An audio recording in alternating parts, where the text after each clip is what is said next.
The scent of crushed rose petals and despair hung heavy in the ceremonial hall. It was a smell I knew all too well, a bitter perfume of broken dreams that I had breathed in for 30 long days. My name is Alara, and for 12 years, this palace has been my cage and my refuge.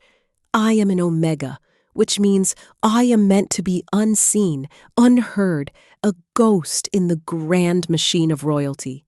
And for 12 years, I have perfected the art of being invisible. My knees ached against the cold, ancient marble, a stone that had witnessed centuries of coronations and celebrations, and no, only failure. My brush moved in tired practice circles, scrubbing away the physical remnants of the latest noble daughter's shame. Lady Seraphine of the Golden Plains, that was yesterday's disappointment. A warrior with a lineage that stretched back to the first kings, they said. She had stood so proudly before the sovereign flame.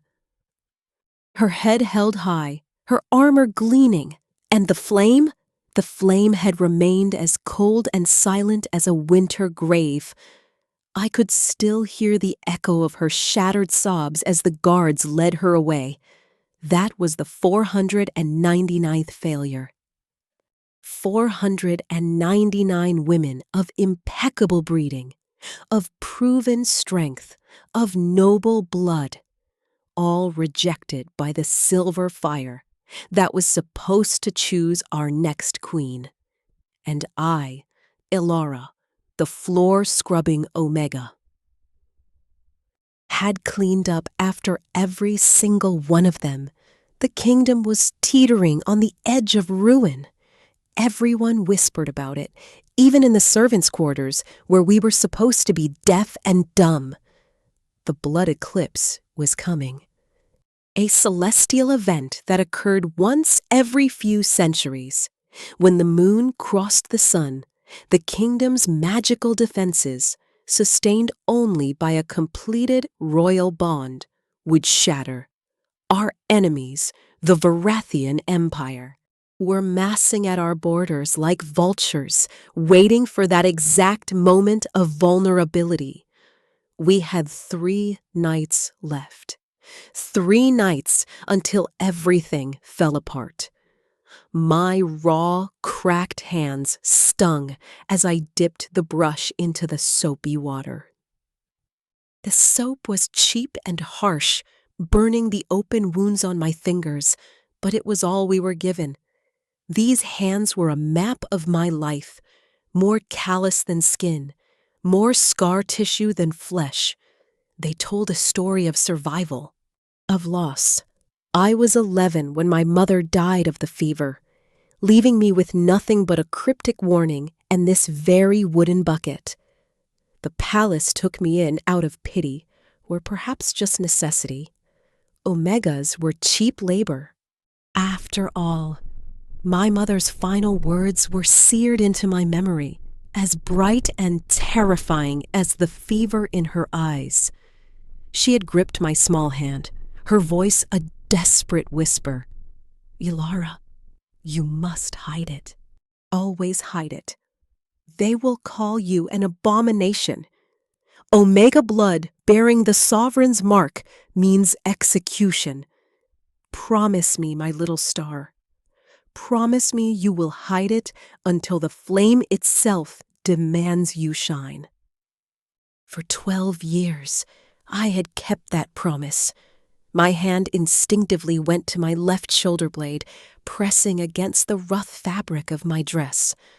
Even through the cloth, I could feel the raised skin of the birthmark. A 7-pointed star burned into my flesh since the day I was born. My greatest secret, my most dangerous truth. I had spent my life making sure no one ever saw it, that no one ever looked at me long enough to suspect. But lately, something had begun to stir inside me, deep in my chest, In the place where my human heart met the wolf spirit I had long thought dormant, something was awakening. My wolf, silent and subdued for so many years, was now a restless presence, pacing beneath my skin like a caged animal. I didn't understand why. Nothing in my carefully controlled, invisible existence had changed. Nothing except the impending doom of my entire world. I scrubbed harder, as if I could scour away the creeping dread along with the dirt. My gaze drifted to the far end of the hall, where the sovereign flame burned on its dais. It was a pillar of silver fire that should have been warm, radiant, alive. Instead, it looked distant and cold, like starlight on a frosty night. Beautiful, but utterly lifeless. It was waiting for someone. I knew that with a certainty that chilled my bones. It was just waiting for someone who was not me. Suddenly, the silence of the vast hall was broken. Heavy, measured footsteps echoed on the marble, wrong and out of place for this hour. The servants' schedules were precise. I should have been alone until sunrise. My heart leaped into my throat, a frantic, panicked rhythm. Instinct took over. I pressed myself flatter against the floor, becoming a shadow among shadows, just another piece of furniture in the grand hall. Don't see me, don't see me, don't see me. A figure emerged from the darkness, tall and broad-shouldered, moving with the powerful, controlled grace of an alpha, even through the weariness that seemed to bow his frame. My breath caught.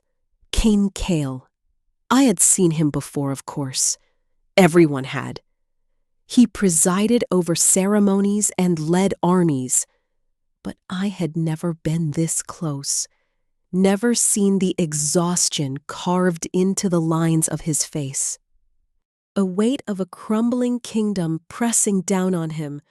He stopped before the cold sovereign flame, his back to me, and let out a sound that was half groan, half prayer.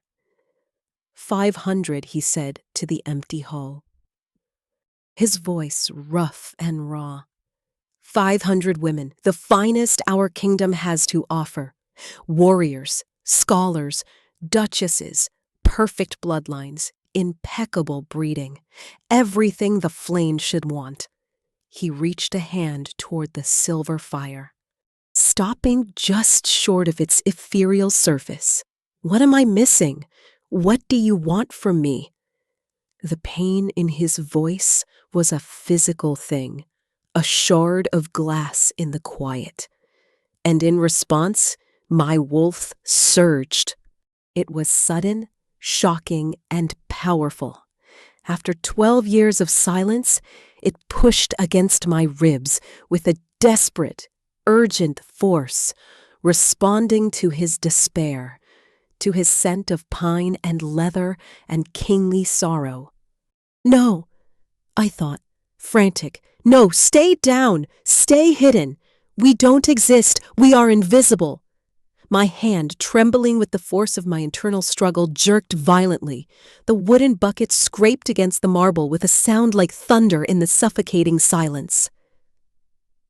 King Kale spun around, his eyes amber like a wolf's even in his human form, locked onto my kneeling figure with predatory precision. My blood ran cold. I should bow my head, apologize, flee. Every lesson of survival I had ever learned screamed at me to run. But I was frozen. You, he said, and his voice had changed. The despair was gone, replaced by a sharp, focused intensity.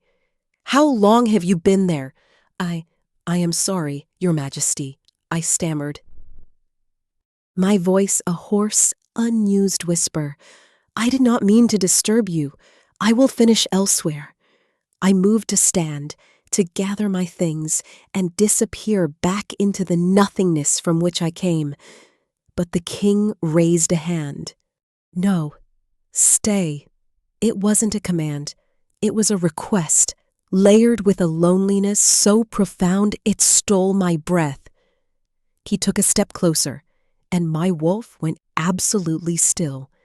It was the kind of stillness that comes before an earthquake. He looked at me, truly looked at me, and I felt seen for the first time in 12 years. It was terrifying. "Tell me," King Kale said, his amber eyes searching my face as if I were a riddle he needed to solve. "Do you believe in destiny?" A question was so unexpected, so utterly absurd for an Alpha King to ask a floor-scrubbing Omega, that it stunned me into silence. No one asked us our opinions. No one asked us anything. I do not know." "Your Majesty," I whispered, struggling to find words for thoughts I had never been permitted to voice. I believe that sometimes the answer is not where we expect to find it, that it might be hiding in plain sight, waiting for us to have the courage to see it." Something flickered in his eyes then, a spark, not of recognition, but of hope, a tiny, fragile flame in the overwhelming darkness. He moved closer still, close enough that I could smell the pine smoke on his clothes, the clean scent of leather, and something wilder, something that was purely him, that made my wolf whine softly in my chest. "What is your name?" he asked. My name. When was the last time someone had asked for my name? "Elara, Your Majesty. Elara of nowhere." "Elara," he repeated, and the way he said it, as if it mattered, as if I mattered, made my eyes burn with tears I refused to shed. I moved to stand, to put distance between us, to restore the natural order of things. My hand reached for the bucket's rough edge, but my worn sleeve caught on a splinter of wood. Time seemed to slow, to stretch into an eternity as the threadbare fabric tore from the collar down to my shoulder in one long, brutal rip. The cool air hit my exposed skin, and then a light, a brilliant, blinding, impossible silver light erupted from my shoulder blade. The seven-pointed star, the mark I had hidden my entire life, blazed to life like captured starlight, responding to King Kale's proximity with a power that had lain dormant for 12 years. King Kale gasped. Staggering backward, his hand clutching his own chest. Through his fine tunic, an answering glow began to burn. The same seven-pointed star, mirroring mine, marking him as it marked me. Two halves of a whole. Destiny, written in flesh and fire. Behind us, the sovereign flame exploded. Silver fire shot toward the vaulted ceiling, blazing with an intensity that hadn't been seen in 8 generations. The cold, lifeless waiting was over. The flame had found what it sought. Palace bells began to ring, a chaotic, frantic pealing that could be alarm or celebration. I couldn't tell. Footsteps thundered in the corridors outside. Voices shouting. The world that had ignored me for 12 years came crashing down around me in a whirlwind of chaos and light. King Kale's hand shot out and caught my wrist as I tried to back away. His touch was not painful, but it was overwhelming, sending sparks of warmth through my entire being. It felt right, in a way that was more terrifying than anything I had ever known. "Do not run," he said, his amber eyes wide with shock and a dawning dangerous hope. Please, I think the flame has been waiting for you, he said, his amber eyes wide with shock and a dawning dangerous hope. Please, I think the flame has been waiting for you. The great doors of the hall burst open. Chancellor Valerius, a man with a face like a hawk and eyes full of cunning, flooded in with a contingent of guards. They stopped dead, their weapons half drawn, their faces a mask of confusion and disbelief at the scene before them. The Omega servant and the Alpha King, connected by matching marks that blazed with silver fire, with the sovereign flame roaring behind them like a reborn sun. Chancellor Valerius's face drained of all color. His lips moved, forming a single strangled word. Impossible. But the flame didn't care about possibility. It cared about truth, and the truth was burning on my shoulder for all the world to see. The kingdom's salvation did not lie in noble blood or warrior strength. It lay in the hands of the woman they had overlooked for 12 years. The woman destined to be queen, who had spent her life scrubbing their floors in silence, and as I stood there, exposed and terrified, I knew one thing for certain. My life of invisibility was over. A word hung in the air, poison-tipped and final, impossible. Chancellor Valerius stared, his sharp features contorted in a rapid dance of shock, horror, and a chilling, calculating coldness. His gaze was not on the roaring, triumphant flame, but on me, on the mark that blazed like a brand of heresy on my skin. My legs trembled, threatening to buckle. The torn sleeve hung uselessly, a banner of my shame and my revelation. Every instinct I had honed over 12 years screamed at me to run, to hide, to find a dark corner and make myself small again. But King Kale's hand remained on my wrist, a gentle but unyielding anchor. His touch was a conduit, sending not just warmth, but a strange, steadying strength up my arm. Through my skin, I could feel the frantic rhythm of his pulse, a wild drumbeat matching my own. Guards poured into the hall, a river of clanking armor and drawn steel. They formed a hesitant circle around us, their faces a confused mirror of the Chancellor's turmoil. Were they to protect the Omega or seize her? Behind them, the doorways filled with a growing crowd of courtiers and servants, drawn by the impossible light, their whispers building into a storm of disbelief. "Seize her!" Chancellor Valerius's voice cracked through the chaos like a whip. He pointed a long, accusatory finger directly at me. "That mark is forbidden on Omega blood. This is the highest blasphemy. She must be detained and questioned immediately. No one touches her." King Kale's voice did not shout, but it dropped to a lethal, resonant quiet that froze every guard in their tracks. He shifted his stance, placing his body as a solid, immovable shield between me and the advancing soldiers. "The sovereign flame has spoken," he declared, his gaze sweeping over the assembled guards, daring them to challenge him. "Or have you forgotten what that means, Chancellor? This woman is under my personal protection. Anyone who challenges that challenges the crown itself." The threat was absolute, hanging in the air sharper than any sword. The guards exchanged uncertain glances, their loyalty to the king warring with the Chancellor's command and centuries of ingrained tradition. "Your Majesty, you cannot possibly be serious," Valerius sputtered, his composure cracking. "An Omega? The prophecies speak of a queen, a partner of equal standing. Not, not a servant. My seriousness is not in question. Chancellor, Kale replied, his tone icy, but your judgment is. Summon the high priestess and bring the royal scholars.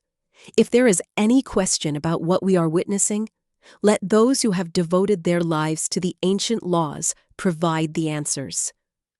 Chancellor Valerius's jaw worked silently for a moment before he managed a stiff, seething bow. As you command, your majesty.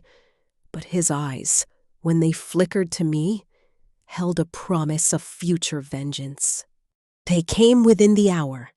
The high priestess, a woman so ancient she seemed carved from the same stone as the palace, her robes of midnight blue flowing around her like a living shadow. 3 royal scholars, so old they had to be supported by attendants, carried with them leather-bound tomes so fragile their pages threatened to crumble to dust, and what seemed like the entire court packed into the hall, a sea of curious, hostile, and hopeful faces, all here to witness the impossible. I stood rigid in the center of it all, feeling like a strange insect pinned for examination. My torn dress and bare shoulder a testament to my unworthiness. Show us the mark, child. The high priestess commanded, her voice surprisingly gentle, yet carrying an undeniable authority. All of it. My fingers trembled as I carefully pulled the torn fabric further down my arm, fully exposing the 7-pointed star. In the flame's radiant light, it seemed to glow from within. Each point a perfect, sharp-edged ray of silver burned into my flesh as if by a divine hand. A collective gasp rippled through the crowd. A wave of shock that washed over me. And you, your majesty? The high priestess turned to Kale, her expression one of barely contained awe. Without a moment's hesitation, King Kale pulled his tunic over his head, baring his torso to the room. There, over his heart, identical to my mark, the 7-pointed star blazed with the same impossible radiance. The 2 marks pulsed in unison, a silent, powerful conversation between 2 souls. The high priestess approached slowly, her steps measured and reverent.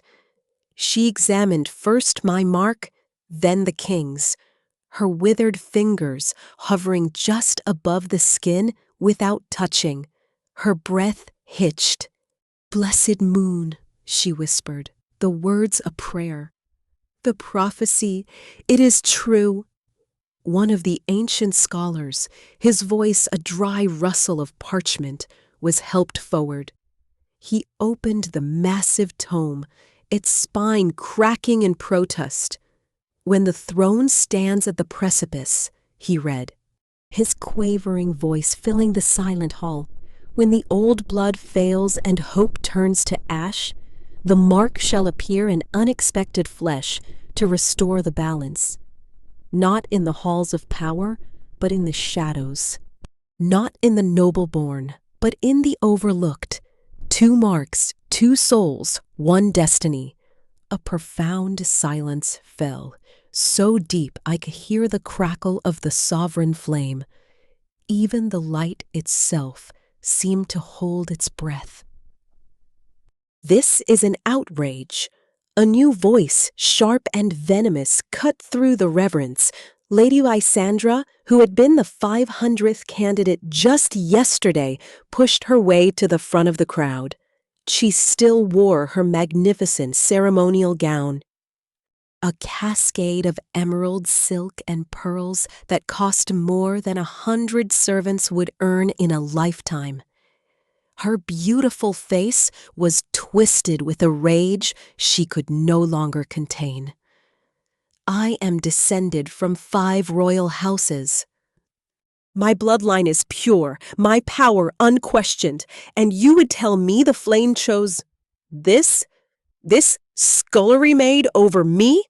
The slur hit me like a physical blow, but something in my chest, my wolf, or perhaps just the part of me that had survived 12 years of such cruelty, stiffened.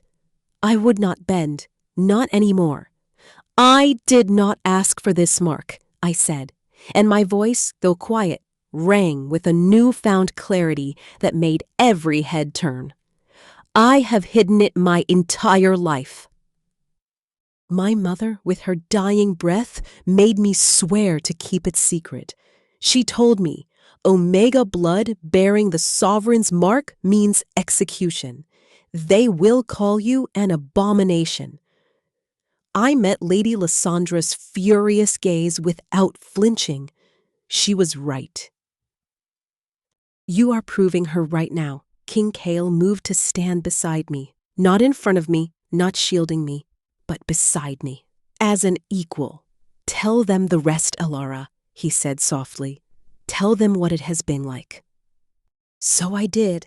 I told them of my mother's death in the cold, cramped servants' quarters, of being brought to the palace at 11, a piece of stray furniture to be used and ignored. I spoke of 12 years of scrubbing floors, of emptying chamber pots, of being spoken to as girl or you there. I told them of the casual cruelty, the hunger, the cold nights, the lesson learned through pain that visibility meant suffering. I learned to be silent because speaking meant punishment. I finished, my voice growing stronger with each admission. I did not choose this mark.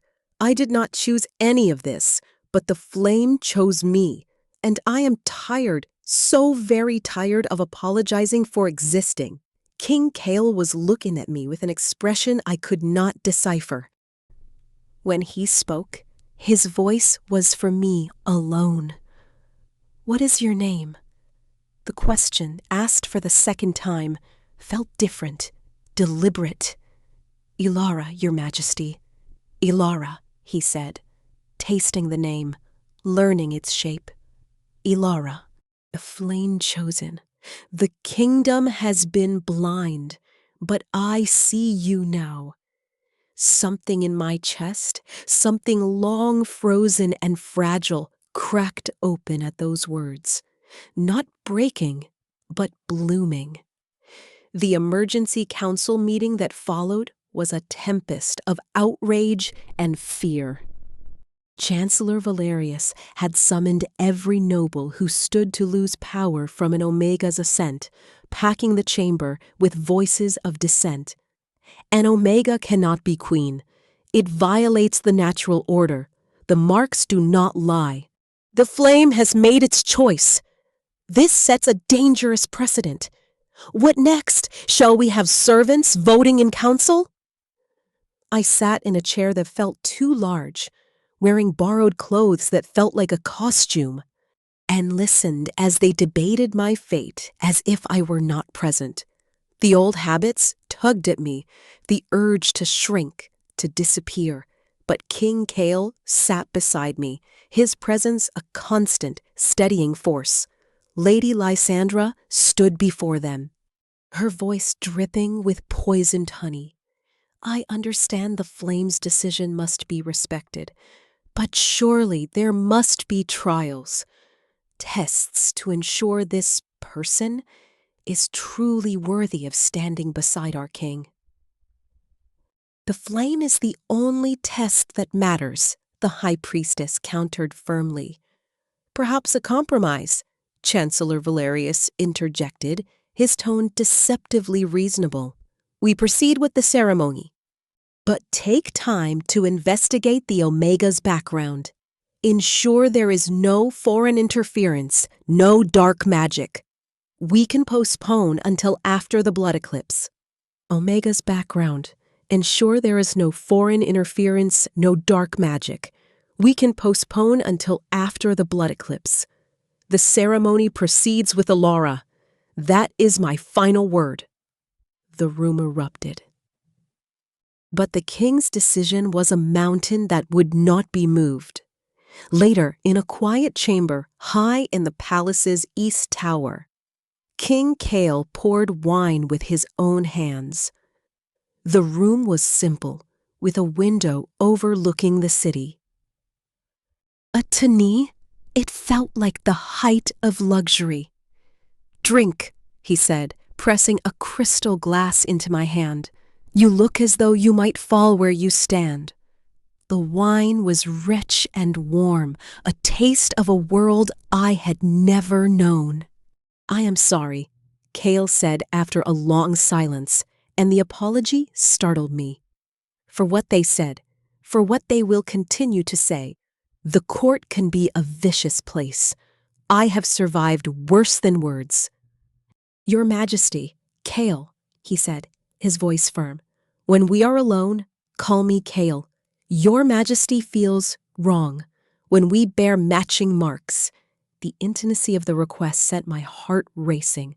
Before I could form a response, he reached into his pocket and withdrew something small. A faded silver hair ribbon, carefully preserved. My breath caught. I knew that ribbon. I had cried into it on the worst night of my life. 12 years ago, Kale said softly, I found a child crying in the palace gardens.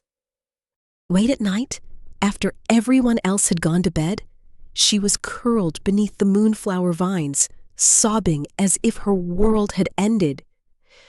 The memory crashed over me, the night my mother died, the fever, the suffocating grief. My flight to the gardens, the one place that held her memory. I had hidden beneath the moonflowers she loved, and a kind-voiced young man had found me. He had stayed with me in the darkness, the quiet comfort I had never forgotten. Then Mistress Agatha's voice had called, and I had fled in a panic, leaving the ribbon behind. You, I whispered, staring at the silken strip in his hands. That was you. I tried to follow, to make sure you were safe.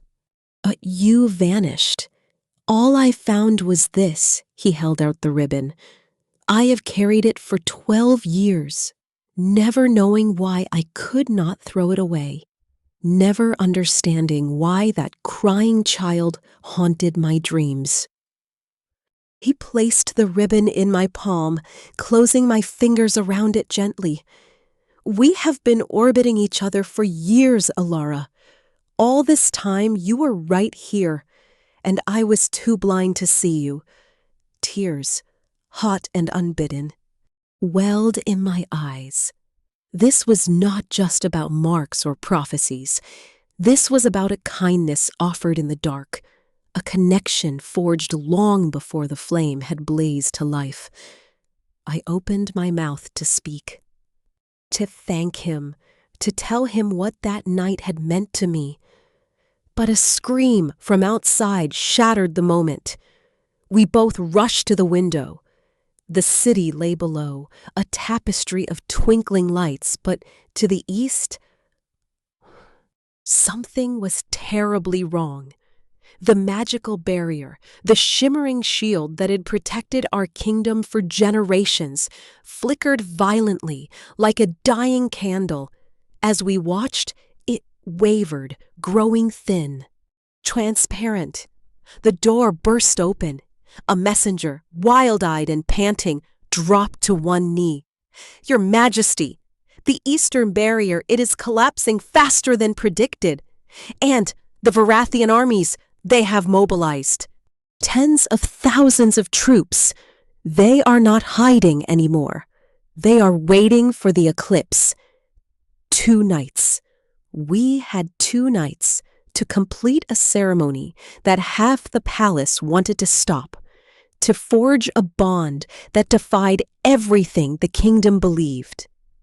2 nights before everything we knew turned to ash, King Kale turned to me, and I saw my own fear reflected in his amber eyes. But I also saw a fierce determination, a partnership, the beginning of something real. Together? He asked, offering his hand once more. I thought of my mother's warning, of 12 years of invisibility, of every moment I had been told I was nothing. I thought of the sovereign flame, blazing bright for me. I thought of the silver ribbon, warm in my hand. I took his hand, together. But as I looked through the window, I could see the shadows of the Varathian legions gathering at our borders. And somewhere in the palace below, I knew Chancellor Valerius was plotting in the darkness. The ceremony was in 2 nights, and not everyone wanted us to survive until then. Sleep was a distant country I could not reach.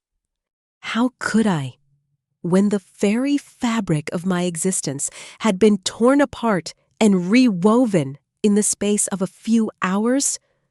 The guest chambers they had given me were a world away from the cramped, cold dormitory I shared with a dozen other Omegas. This room was vast, silent, and opulent.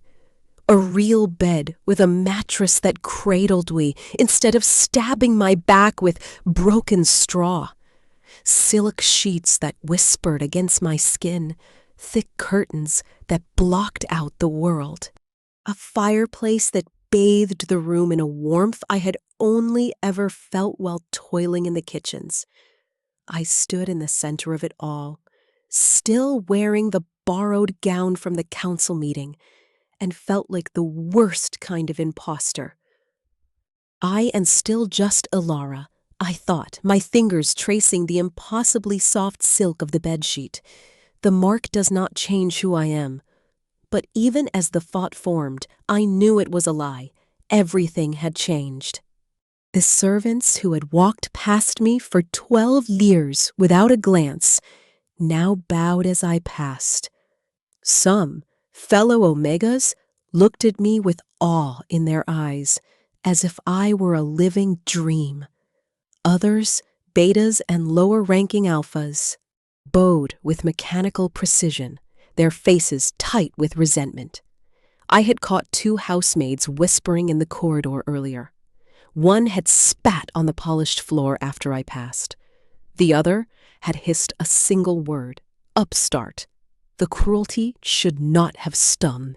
I had endured far worse, but now that I was supposed to matter, the words cut deeper, finding vulnerable flesh that had long been calloused over. My wolf was restless, no longer a silent passenger, but a vigilant, prowling presence beneath my skin.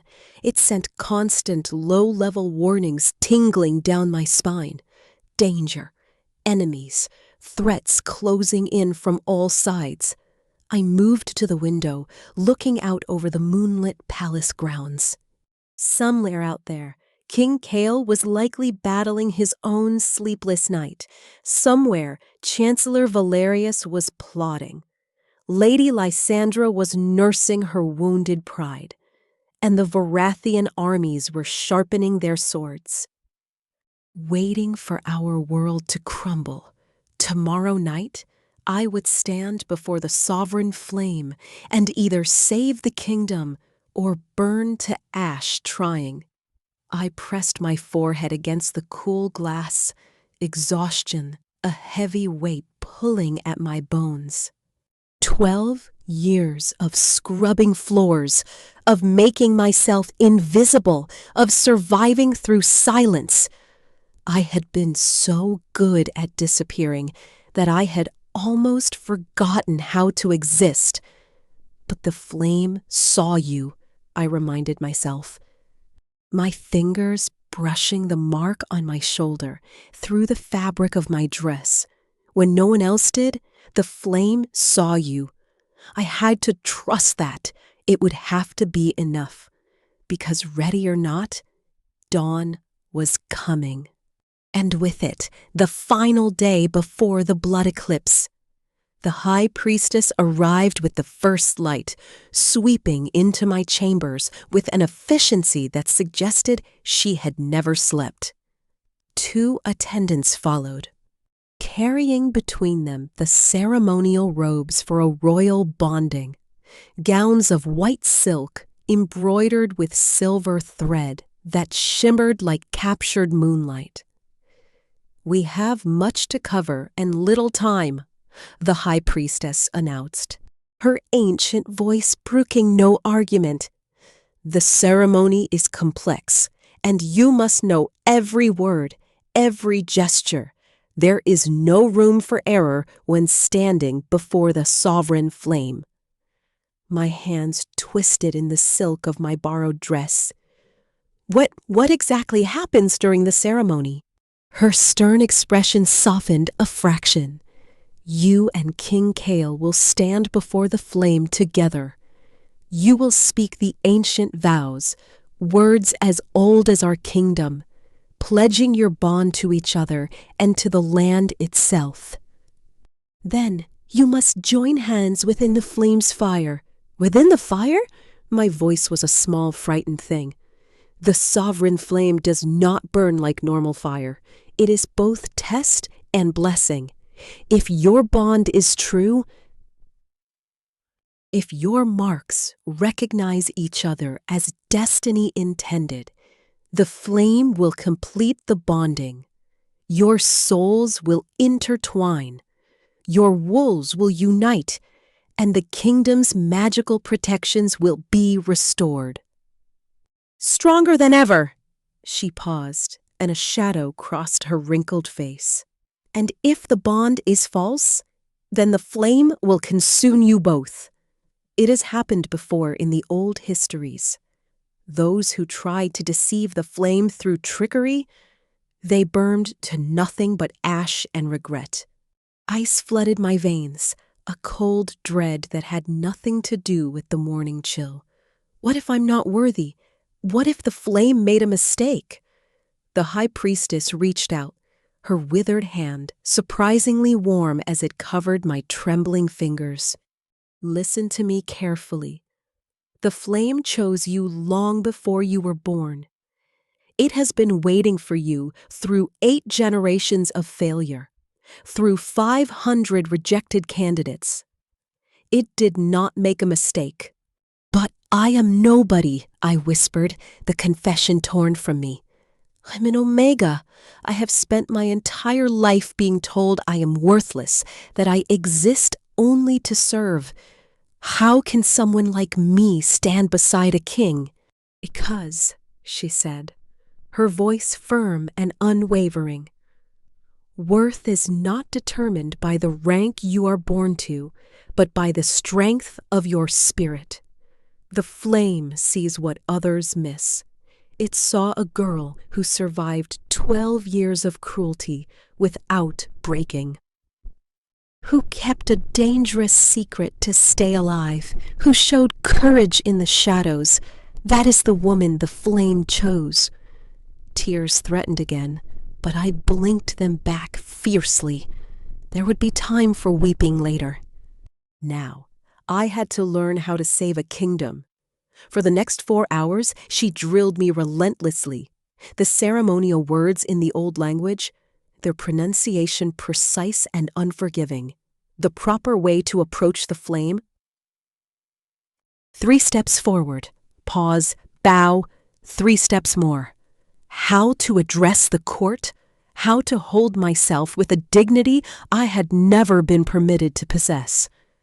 By the time the sun was high in the sky, my head throbbed and my throat ached from reciting phrases I did not fully understand.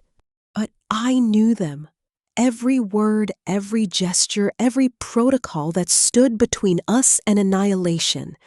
"Rest now," the high priestess commanded, gathering her robes.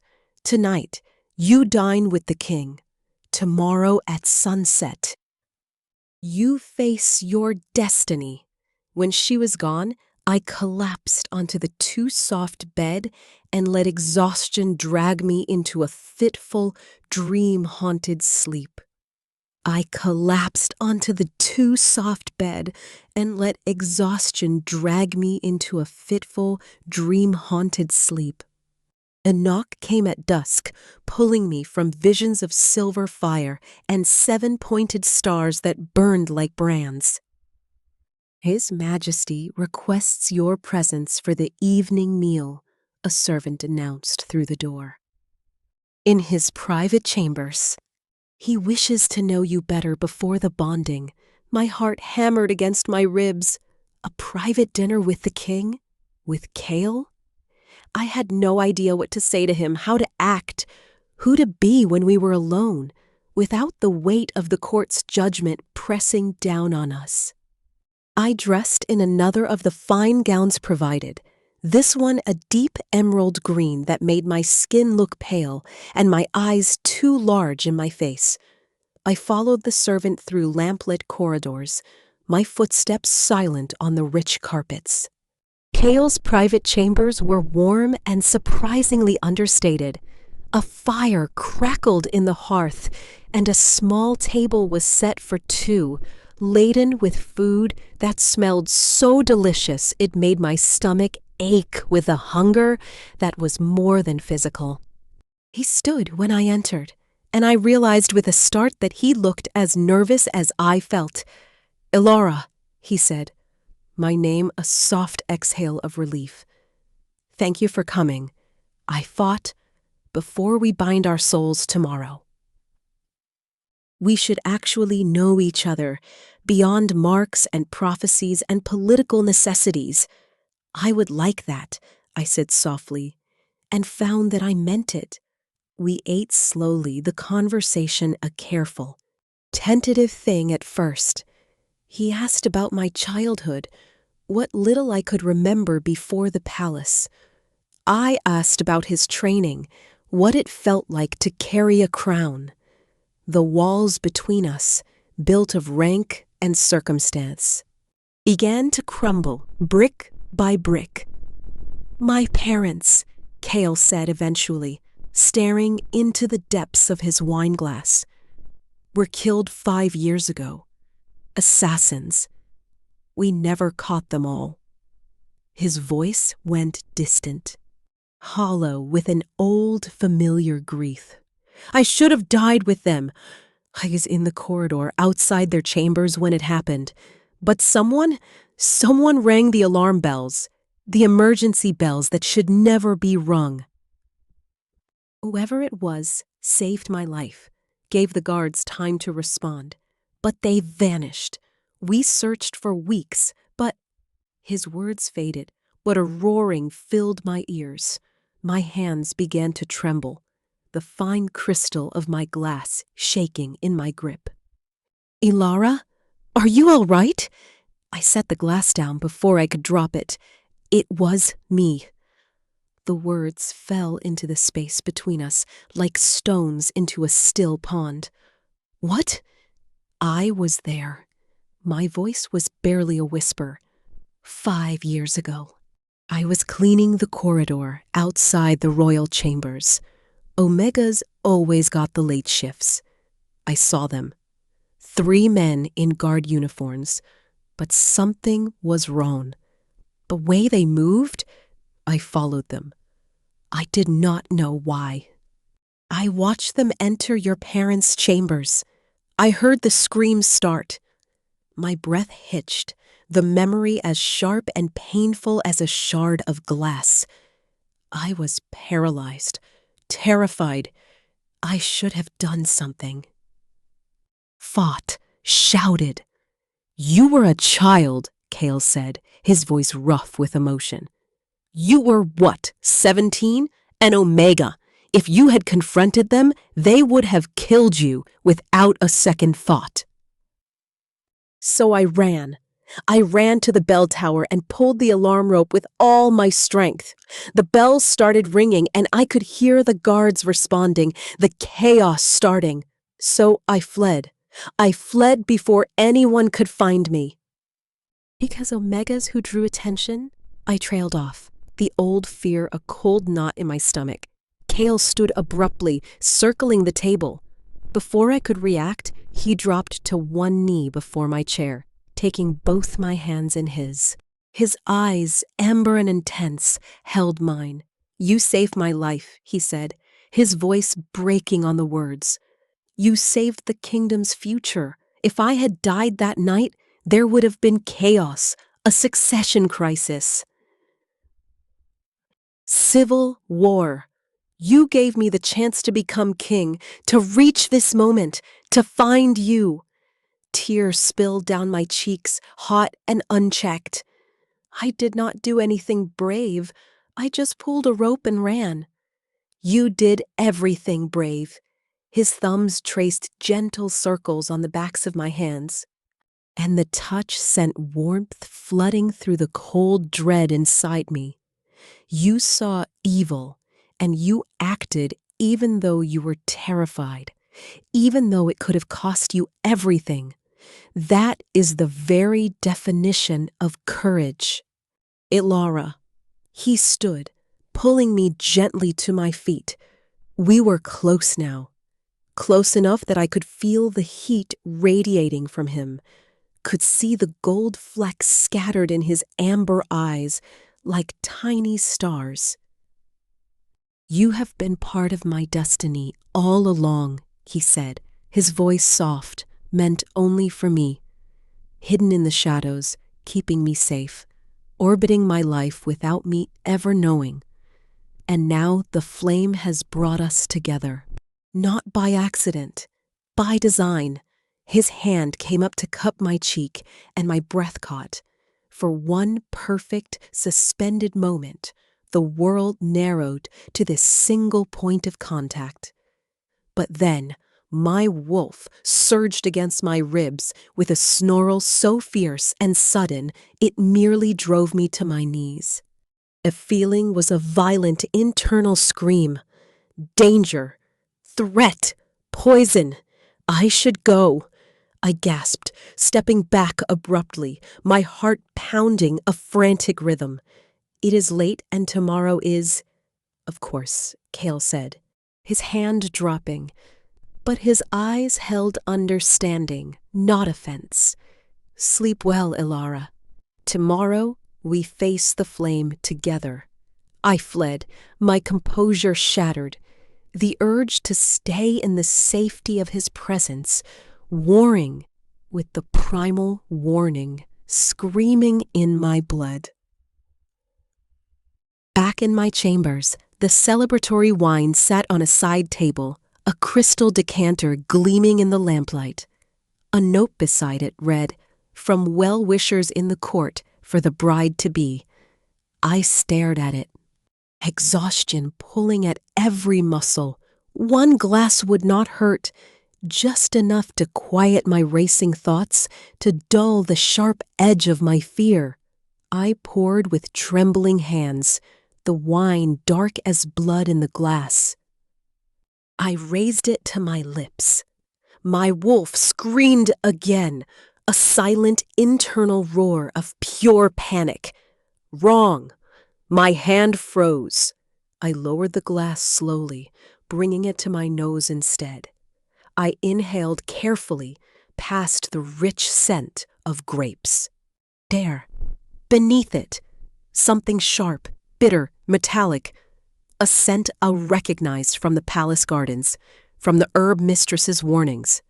Wolfsbane, and something else, silver dust, ground so fine it would be invisible in the dark liquid. The combination was insidious, not enough to kill, but enough to prevent me from accessing my wolf during the ceremony, enough to cause agonizing pain when I tried to bond with the flame, enough to make me fail, publicly and humiliatingly in front of the entire court. Someone wanted me to fail. Someone had known I would be alone tonight, vulnerable and exhausted enough to drink without question. With shaking hands, I carefully poured the poisoned wine back into the decanter. Evidence. I had evidence. But who would believe in Omega over the well-wishers of the court? I did not sleep that night. I sat by the window, clutching my mother's silver ribbon, watching the shadows in the courtyard below, and waited for dawn. They came for me just past midnight, not with poison, but with something far worse. Guards in royal livery, their faces grim. Behind them, Chancellor Valerius stood, his expression one of grim triumph. "Lara of Nowhere," he announced, his voice echoing in the quiet corridor. "You are summoned to an emergency session of the council." Immediately. "It is the middle of the night," I protested, my voice thick with fear and fatigue. "Evidence has come to light," Valerius said, each word a carefully sharpened dagger. "Evidence suggesting you are not who you claim to be. The council demands answers. Now." I had no choice. They escorted me through the sleeping palace to the council chamber, where every member waited, their faces hard in the flickering torchlight. I stood in the center of the room in my nightclothes, feeling more exposed than I ever had, on my knees scrubbing floors. Kale was there, his face a thundercloud. "This had better be important, Chancellor," he growled, his voice deadly quiet. "Dragging the king's chosen mate from her chambers in the middle of the night." "It is of the utmost importance, Your Majesty," Valerius said, spreading documents across the table with theatrical precision. "We have received concerning information about her background." He held up papers covered in official-looking seals. "These letters from contacts in the Varathian Empire suggest that an Omega servant matching Alara's description was planted in the palace 12 years ago. A sleeper agent waiting for the perfect moment to strike." Gasps filled the room. A world tilted around me. "That is insane!" I breathed. "I was a child when my mother died." "I was a child!" "Or so you have claimed." Lady Lysandra's voice cut through the murmurs as she stepped from the shadows. "But I witnessed you receiving packages from Varathian merchants just last week." "Secret exchanges in the market district. I have never been to the market district in my life." My voice rose, panic clawing at my throat. "Servants are not allowed outside the palace grounds without permission." "Lies come easily to trained spies," Valerius said, his words hammer blows. "We believe the mark on your shoulder was created through dark magic, designed to deceive the sovereign flame itself. You have infiltrated us to weaken our defenses before the eclipse." The room erupted. Kale stood, his presence cutting through the chaos. "You're asking me to believe an 11-year-old child was a sophisticated spy? That she maintained a cover for 12 years? That she somehow fooled the sovereign flame?" "Desperate times call for the consideration of desperate possibilities," Valerius replied smoothly. "Surely you see the danger. If we are wrong, we can apologize. But if we are right," he turned his hawk-like gaze on me, "then explain this."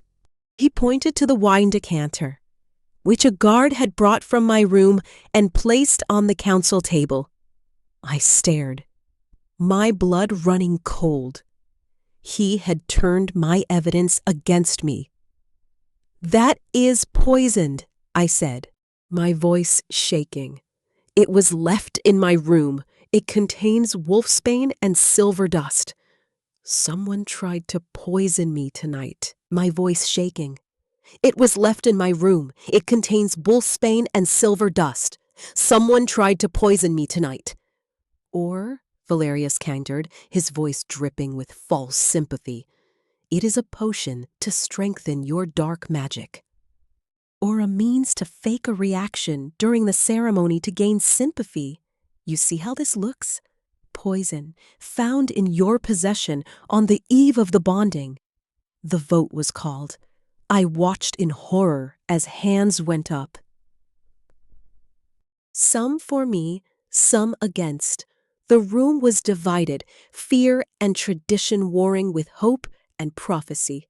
When the count finished, it was a perfect, devastating tie. Cale stood, and when he spoke, his voice carried the full,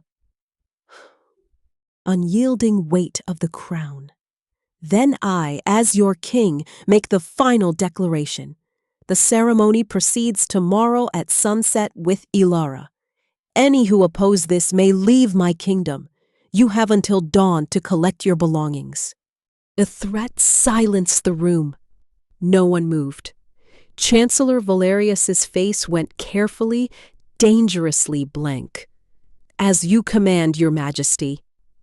But as the council dispersed, as guards escorted my shaking form back to my chambers, I saw it. The subtle hand signal Valerius made to Lady Lysandra across the room. A gesture so quick most would miss it. But I, trained in invisibility, in watching without being seen, caught it perfectly. Tomorrow, it said, during the ceremony, be ready. One night remained before the Blood Eclipse, and someone in the palace was planning something far worse than poison or false accusations.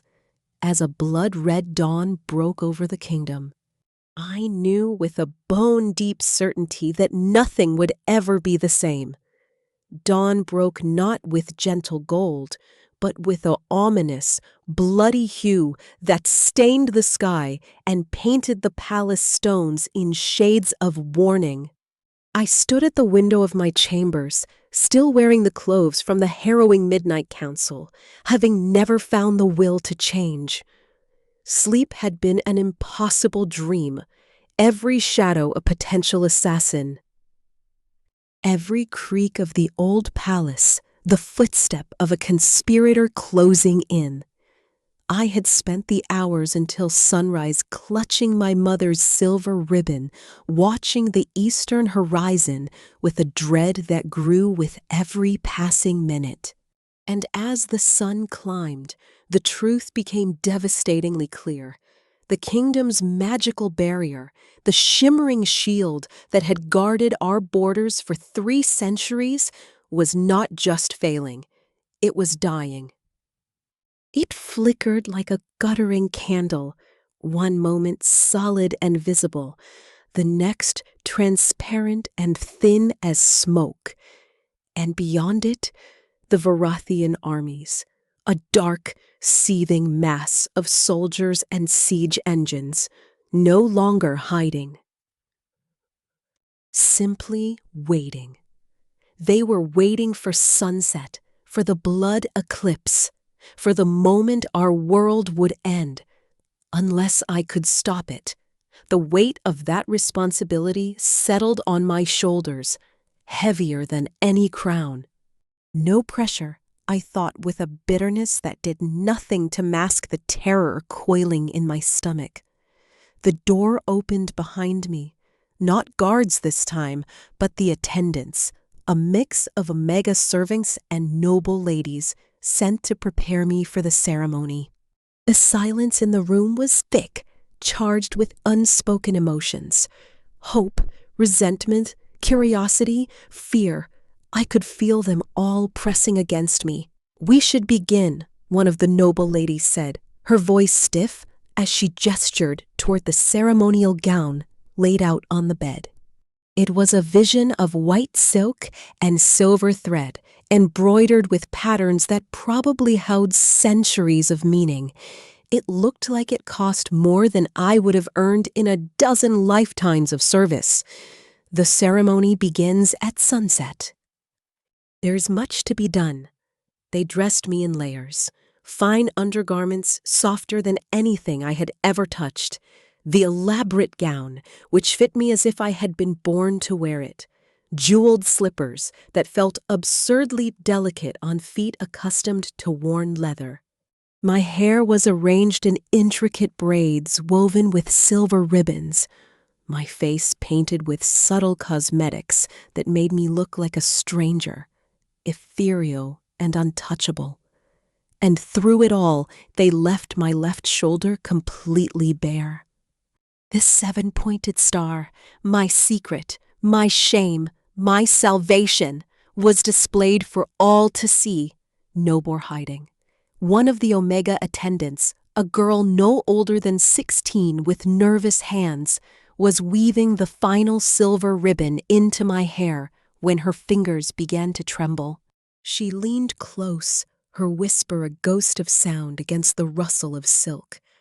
"Thank you," she breathed, her voice thick with emotion, "for showing us we can be more." The words struck a chord deep within me, making my throat tighten. I caught her hand, squeezing it gently. "You are always more," I whispered back. "I am just the first one the flame decided to prove it with." Her eyes filled with tears, but she smiled. A genuine, hopeful expression that was both beautiful and heartbreaking to witness. As the attendants worked, I felt the weight of what I represented settle across my shoulders. This was not just about me anymore. It was not just about saving the kingdom or proving the flame right. Every Omega in the palace was watching. Every servant who had been told they were worthless. Every invisible person who had learned to survive by making themselves small. They were all watching to see if someone like them could stand in the light and not be burned. I could not fail them. The knock at my door came an hour before sunset. Too early for the ceremony, too late for last-minute preparations. "His Majesty wishes to see you," the guard announced. And my heart leaped into my throat. The attendants gasped, shocked whispers of impropriety and shattered protocol filling the room. The bride and groom were not supposed to see each other before the ceremony. It was tradition, sacred law, but Kale had never cared much for tradition. He swept into the room, still in his regular clothes, not yet dressed in the ceremonial armor he would wear for the bonding. His amber eyes found mine across the chamber, and something in his expression made every attendant suddenly find urgent business elsewhere. The room emptied in seconds, leaving us alone. "You are not supposed to be here," I said softly. But there was no accusation in it. "I know." He moved closer, and I could see the exhaustion carved into his features, the weight of kingship and the fate of a kingdom pressing down on him. "But I needed to see you, to give you this." From his pocket he withdrew the silver hair ribbon, the one he had found in the garden 12 years ago, the one I had cried into the night my mother died. He had been carrying it all this time, waiting for me without knowing who I was. "Something of yours to carry into the flame," he said, his voice rough with an emotion I could not name. "A connection to your past, to our shared history." My hands trembled as I took it. The silk was soft and familiar against my skin, a tangible piece of the girl I had been. I tied it around my wrist, just above my pounding pulse, and felt something settle deep inside me. It was armor of a different kind, proof that I had survived everything that came before, and I would survive this, too. "I am terrified, Alara," Kale admitted. The confession so raw and unexpected, it stole my breath. "I have been king for 5 years. I have led armies into battle. I have made decisions that cost lives and saved them. But standing before the flame with you, knowing that if I fail, if we fail, the kingdom falls." He trailed off, his amber eyes searching my face as if memorizing every detail. "I am more frightened than I have ever been in my life." "Then we will be terrified together," I said, echoing his words from before. I reached up, my hand cupping his cheek. The touch sent sparks racing through my veins, the mark on my shoulder burning in response to the one hidden beneath his shirt. He leaned into the contact, and for one perfect, suspended moment, the world narrowed to just us. But the door burst open. The high priestess stood in the threshold, her ancient face grave. "It is time," she announced. "The sun begins its descent." The ceremony must begin.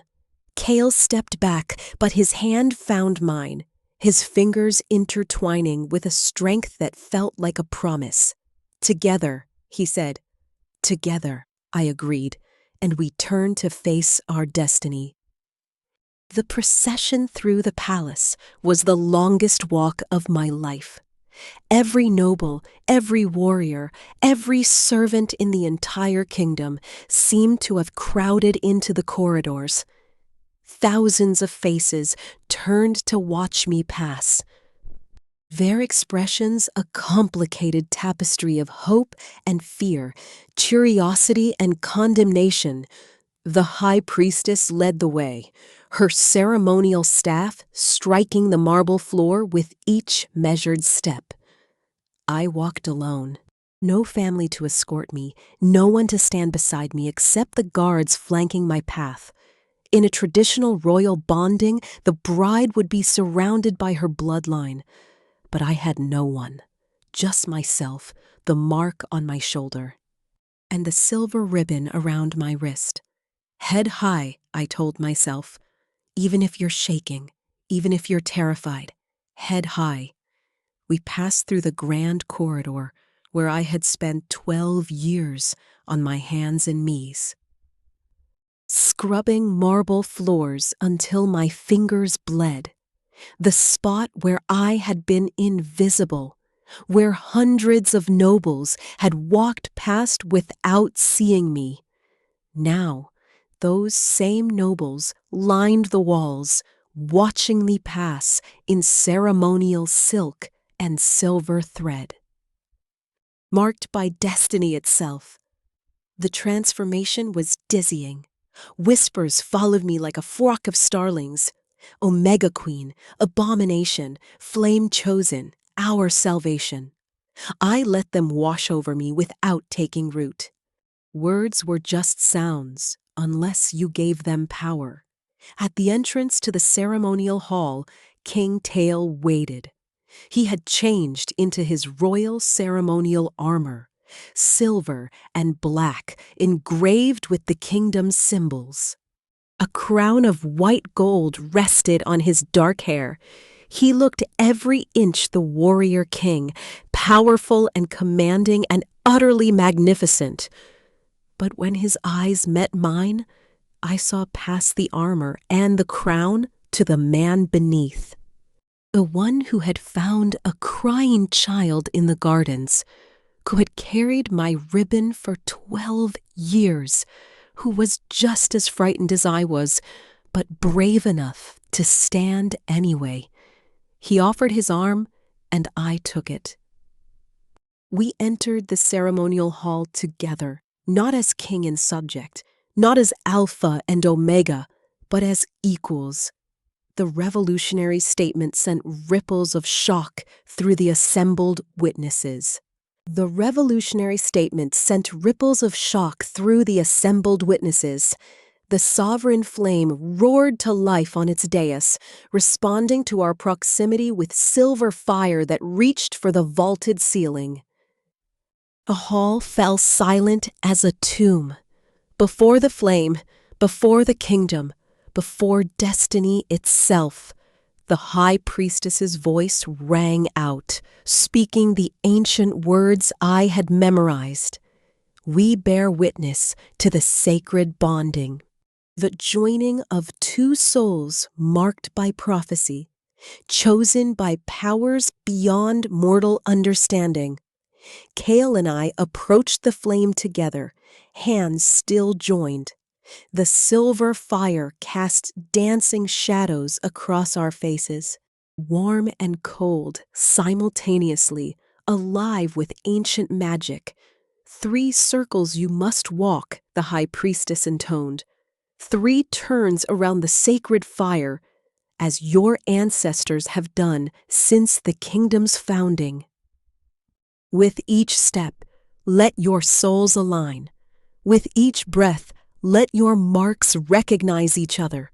With each heartbeat, let destiny weave your fates into one. We began the first circle. I felt every eye in the hall boring into my back.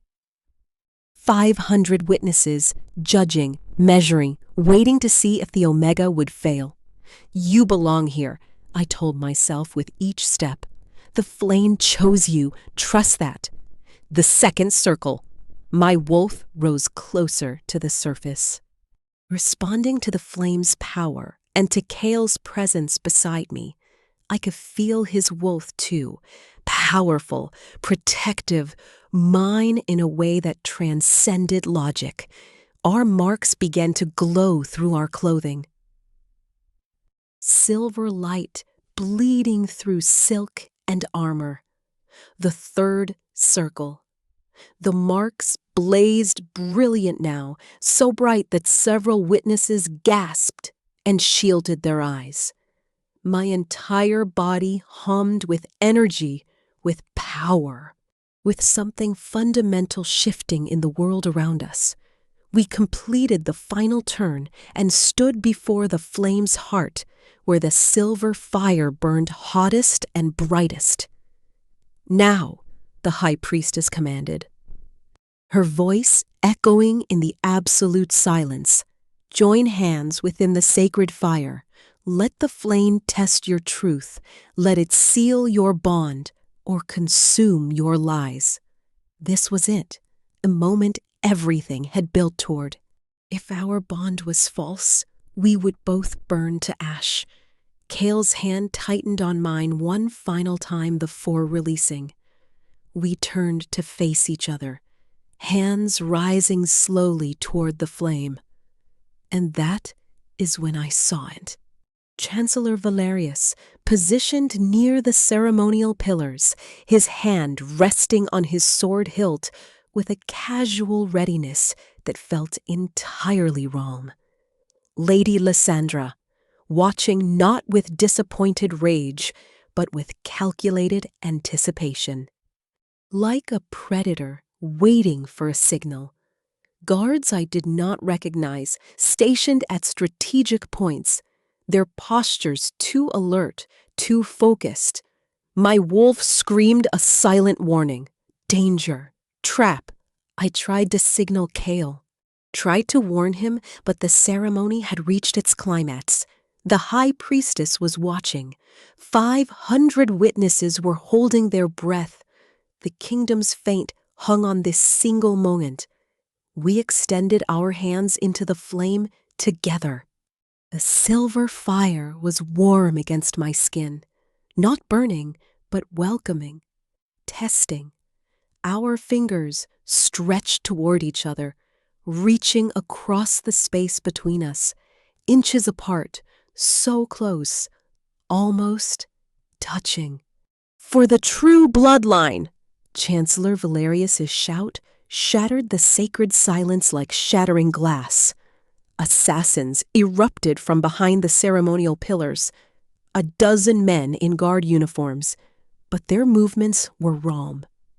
Their eyes cold with killing intent, Varathian insignias flashed as they threw off their disguises. Steel sang as weapons cleared scabbards.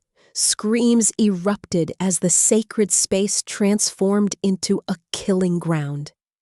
"Protect the king!" someone roared, but the loyal guards were too far away, caught off balance. Kale moved with the fluid grace of a born warrior, partially shifting as he spun to face the nearest attacker. His bones cracked and reformed, claws extending, teeth sharpening. His ceremonial sword met the first assassin's blade with a clash that rang through the hall like a bell tolling doom. But we were surrounded, outnumbered, and I stood frozen at the flame's heart, my wolf screaming warnings I should have heeded minutes ago. Move, fight or die, but move! An assassin broke through the chaos, charging straight for me with a blade that gleamed red in the flame's light. My body reacted before my mind could catch up. The shift tore through me like lightning, faster and more complete than anything I had ever experienced. One moment human, the next fully wolf, my vision sharpening to crystal clarity. I was silver gray and smaller than most wolves, but radiant, my fur catching and reflecting the sovereign flame's light until I glowed like moonlight given form. The 7-pointed star on my shoulder blazed even through my pelt. The assassin's blade whistled through empty air as I lunged sideways. I crashed into him with my full weight, teeth finding his sword arm. He screamed as bone crunched beneath my jaws. The blade clattered across marble, stained with the first blood spilled in this sacred space. Around me, the ceremonial hall descended into absolute chaos. Loyal guards fought their way toward the king, clashing with assassins in brutal combat. Nobles scrambled for the exits, trampling each other in their panic. Blood sprayed across white marble and ceremonial silk, and through it all, the sovereign flame pulsed wildly, no longer steady, but flickering like a candle in a storm. The ceremony had been broken at its most critical moment. And the flame was destabilizing. Chancellor Valerius stood on the dais where the high priestess should have been, his face twisted with triumph and madness. He had drawn his sword. For the true bloodline, he shouted again. For the old order. Kale, still half-shifted, fought his way toward the Chancellor with single-minded fury. But more assassins blocked his path. "You think an Omega can save this kingdom?" Valerius' voice rang out, addressing the entire hall. "Better to rule half a conquered kingdom than serve an abomination. Better to ally with the Varathian Empire than watch centuries of tradition be destroyed by floor scum."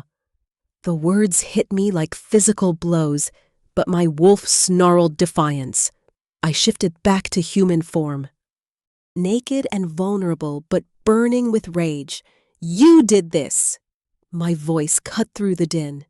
"You sabotaged the ceremony. You ensured only women who would fail were selected." Valerius's smile was vicious. 500 failures. Each one carefully chosen for their incompatibility. I have been weakening our defenses from within for years, waiting for this moment. And you, he spat the word, you were never supposed to be here. An Omega bearing the sovereign mark? It is unnatural, an insult to everything we stand for. You sold us out, Kale growled, finally breaking through to stand between me and the traitor. Our people, our land, for what? A position in their regime? For order, Valerius screamed, for the natural hierarchy. Alphas rule, Omegas serve. That is how it is meant to be, not this perversion. Through the shattered stained glass windows. The sky was darkening, not with evening, but with something far more terrible. The blood eclipse had begun. The moon slid across the sun like a black blade, turning the sky red-black. And with it came a sound that made everyone freeze. A massive, echoing crack that reverberated across the entire kingdom. The magical barriers were not just failing, they were shattering. Each crack echoed like thunder as ancient protective spells unraveled into nothing. Through the broken windows, I could see the eastern barrier completely gone. and beyond it, the Varathian armies were moving. A dark tide of conquest pouring across undefended borders. Everything the ceremony was meant to prevent was happening right now. The high priestess, bloodied but standing, screamed above the chaos. "Complete the bond! It is the only way the flame can still—" But Kale and I were separated by fighting, by assassins and loyal guards locked in deadly combat, by the sheer chaos of a kingdom tearing itself apart from within. The sovereign flame was dimming now, visibly fading. The bond had been broken at its most critical moment, and without completion, the ceremony had failed. Just as Chancellor Valerius had planned, through the chaos of clashing steel and screaming witnesses, I saw her. Lady Lysandra, no longer hiding behind propriety. She stood at the far end of the hall, her face twisted with pure hatred. As I watched, she began to shift, bones cracking, her elegant gown tearing as her wolf emerged. She was magnificent and terrifying, larger than me by half, her pelt a dark gold, muscles rippling with trained power. Everything about her screamed noble breeding, warrior stock. She charged straight for me with murder in her eyes. We crashed together at the base of the flame's dais with bone-jarring impact. I shifted mid-collision, my wolf form emerging to meet the attack. We tumbled across blood-slicked marble in a savage tangle of teeth and claws, primal and brutal and without mercy. She was larger, stronger, trained. Her teeth snapped at my throat. Her claws raked across my ribs.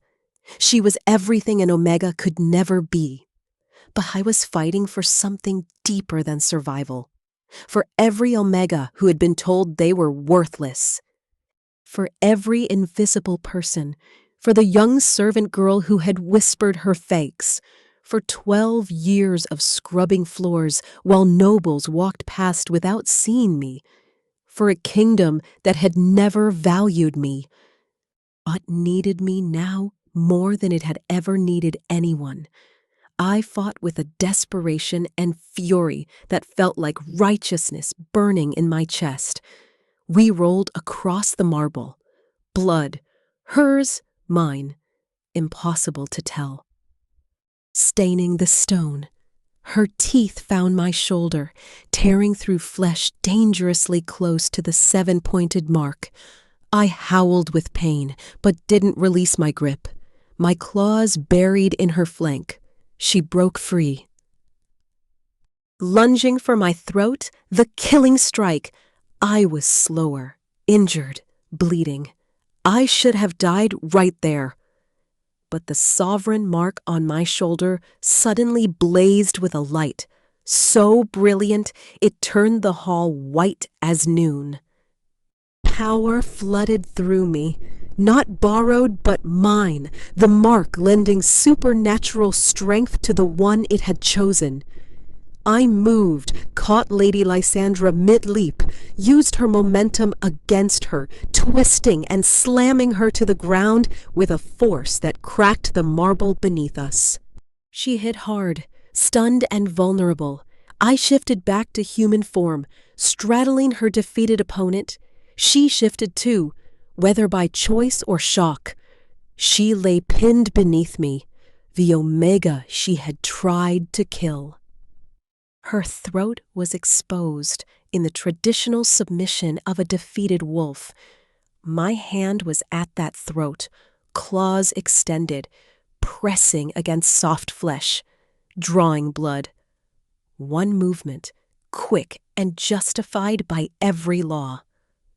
And she would be dead, pressing against soft flesh, drawing blood.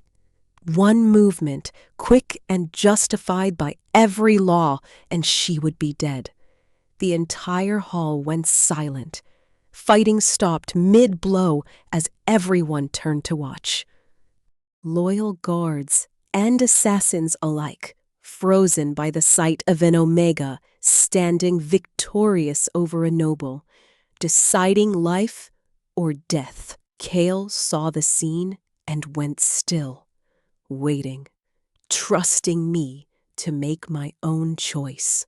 Lady Lysandra's eyes were wide with terror, but she spat through her fear. Do it! Do it quickly. Don't shame my family further by showing Omega weakness. Even defeated, with death a heartbeat away, she could not let go of the old beliefs. My wolf demanded the kill, screamed for it. This woman had tried to poison me, had conspired to murder me, had just attempted to tear out my throat. Royal law demanded execution. My claws pressed harder. Her blood ran warm over my fingers. But then I looked into her terrified eyes and saw something that made me pause. I saw a reflection, not of myself, but of someone so desperate to prove her worth that she had allied with enemies and betrayed her own people. Someone ruled by fear, masquerading as pride. I thought of the young Omega's whispered thanks. I thought of 12 years of cruelty. I thought of what it meant to truly change a kingdom. Slowly, deliberately, I stepped back. I shifted fully to human form. Naked, bloodied, my torn gown in rags, but standing tall. My voice rang clear in the absolute silence. Fear made you believe your worth was measured by rank. You tried to poison me, kill me, destroy me, not because I was your enemy, but because you could not imagine that the flame might see differently. I looked around at the watching crowd. I could kill you. The law says I should. Every precedent says execute the traitor. My hand moved to touch the 7-pointed mark on my shoulder, still glowing with fading light. But I choose mercy. I choose to show you, to show all of you, that strength is not about who you can destroy. It is about who you can save. It is about building something better. Gasps rippled through the hall. Some nobles looked shocked, scandalized. But the Omegas packed against the back walls were openly weeping. This was more than mercy. This was revolution. Kale was beside me in 3 long strides, shifting back to human form. His hand found mine, our blood mingling. He addressed the crowd, his voice carrying royal authority. For 8 generations, we have searched for a queen fierce enough to stand beside a king. We have measured strength by the ability to kill, to dominate. But the sovereign flame knew what we had forgotten. He looked at me, presenting me to the court as an equal. True strength lies not in the ability to take life, but in the wisdom to preserve it. In the courage to show mercy when vengeance would be easier. She is exactly what our kingdom needs. Around us, the silence was profound. Even the assassins had stopped fighting. But then, a sound shattered everything. No! The high priestess's anguished scream drew every eye. She stood before the sovereign flame, her face twisted with grief. The ceremony is broken. The bond is incomplete. You never joined hands within the flame. Through the broken windows, the truth was devastating. The blood eclipse had reached totality. The sun was completely hidden. The sky was a dome of red-black, and the magical barriers were gone. Not failing. Gone. 3 centuries of protective magic unraveled into nothing. The Varathian armies were pouring across the borders now. Thousands upon thousands of soldiers flooding into undefended territory.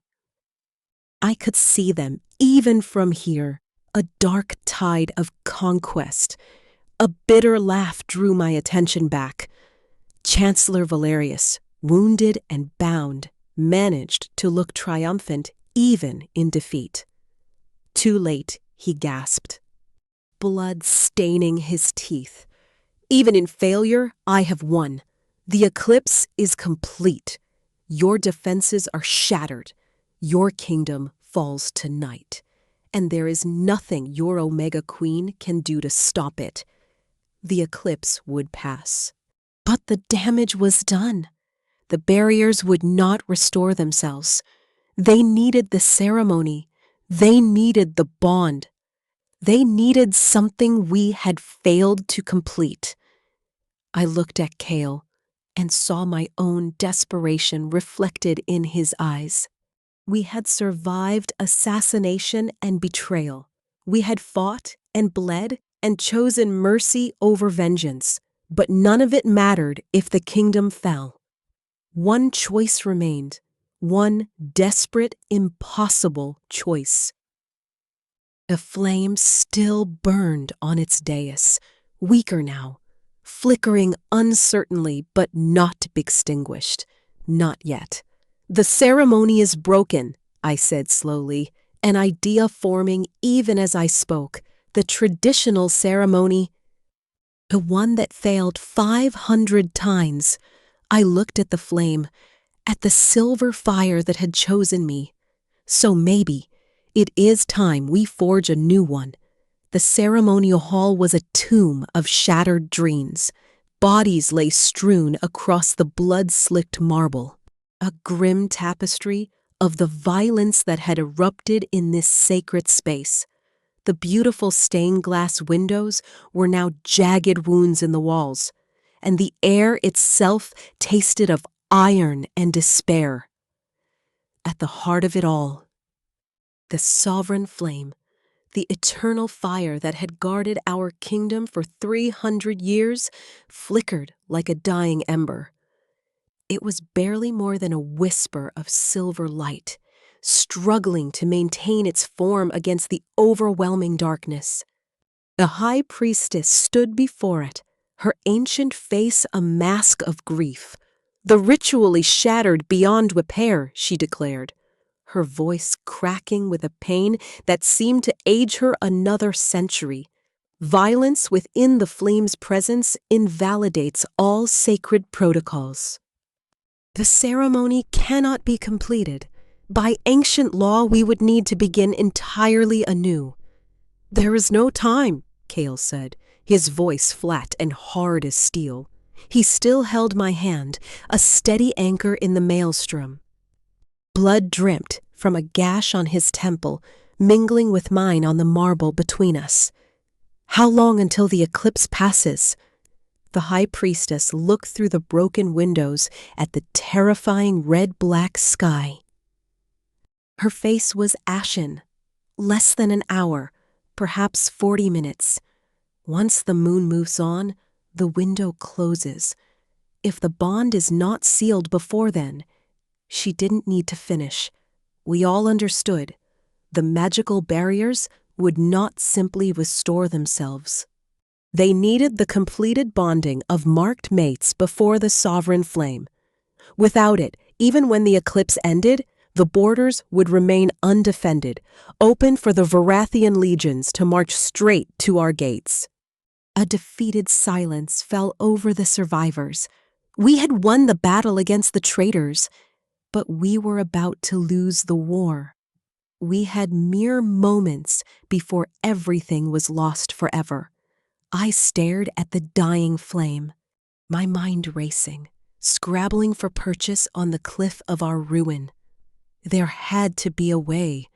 The flame had chosen me, had blazed to life for me. It couldn't been for nothing. My mother's final words echoed in my memory.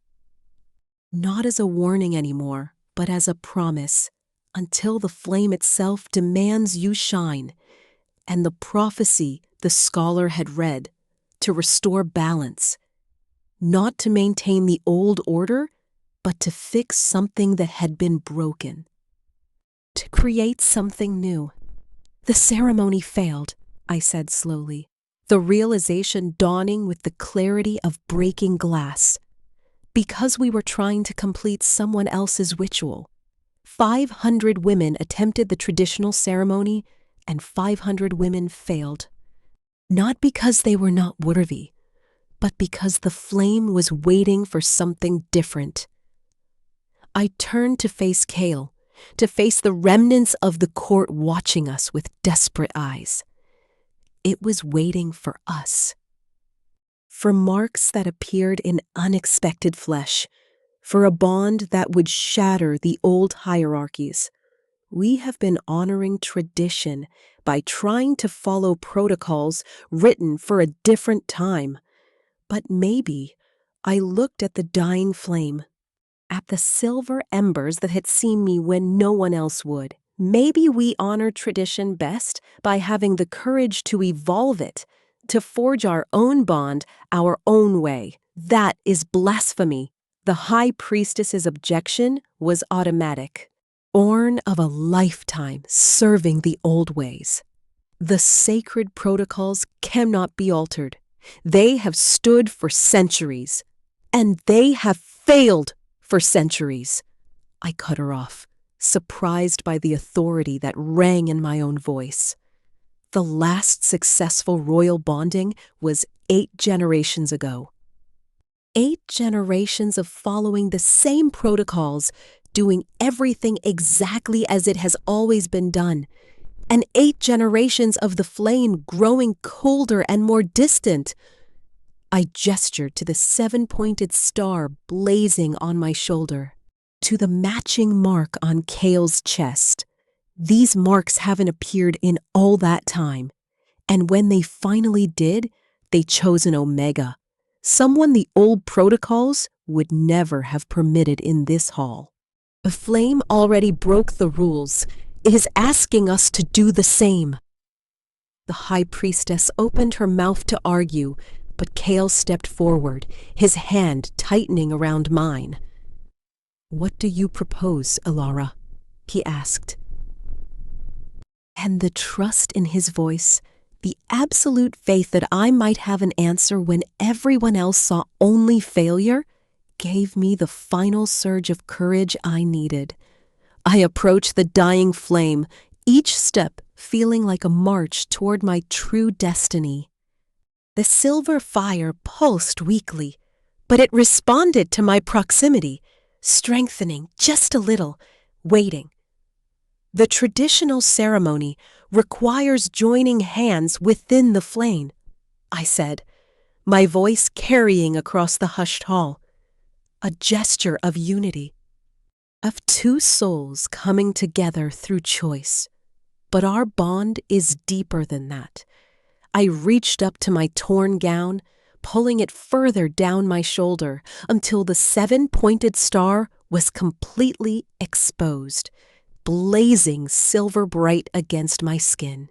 Each point was perfectly defined, beautiful and terrifying, and utterly undeniable.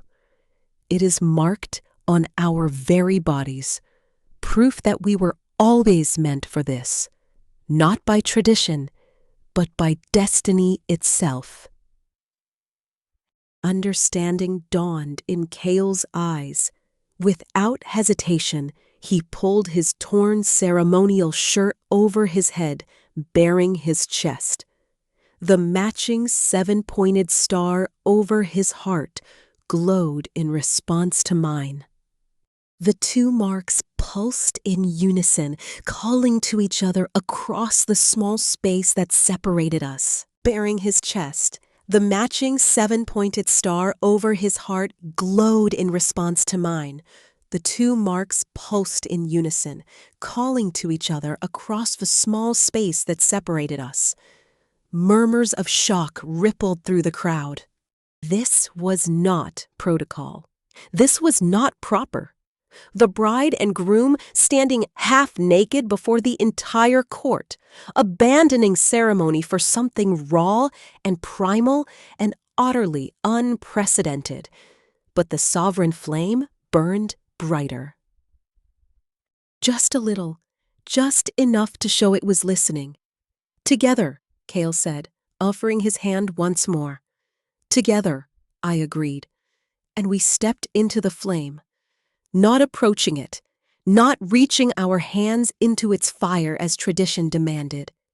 We walked directly into its heart, into the silver blaze that should have consumed us, but instead welcomed us like a home we had always known. The fire surrounded us, neither hot nor cold, but present. Alive in a way that transcended physical sensation. I felt it examining me, testing me, seeing every moment of my life laid bare. The loneliness, the fear, the countless hours on my knees, the secret I carried. The kindness I had been shown in the dark. The flame knew me. It had always known me. It had been waiting for this exact moment since the day I was born. Face to face within the silver light, Kale and I stood barely a breath apart. I could see every gold fleck in his amber eyes, feel his heart beating in a rhythm that was slowly syncing with my own.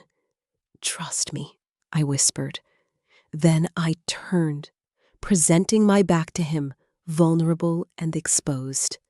The 7-pointed star on my shoulder blade blazing like a miniature sun. Kale understood instantly. His hands came to rest on my shoulders as he stepped close, so close that I could feel the solid warmth of his body. The mark on his chest burning against my bare back. "Mark to mark," I said, pressing my shoulder blade against his heart. The moment we touched, power sparked between us like lightning, skin to skin, heart to heart. His arms came around me, pulling me against him, and it was the most intimate thing I had ever experienced. More than physical, more than magical. The 7-pointed stars aligned perfectly. Hers on her shoulder, his on his chest, meeting and merging and recognizing each other as two halves of a single destined whole. We complete this bond not through ritual. Kale's voice resonated through my bones, but through choice. Not because prophecy demands it, but because we claim it. Because I choose you, Ilara. Your strength, your courage, your compassion. Everything you are and everything you will become. Tears streamed down my face as I added my own vows.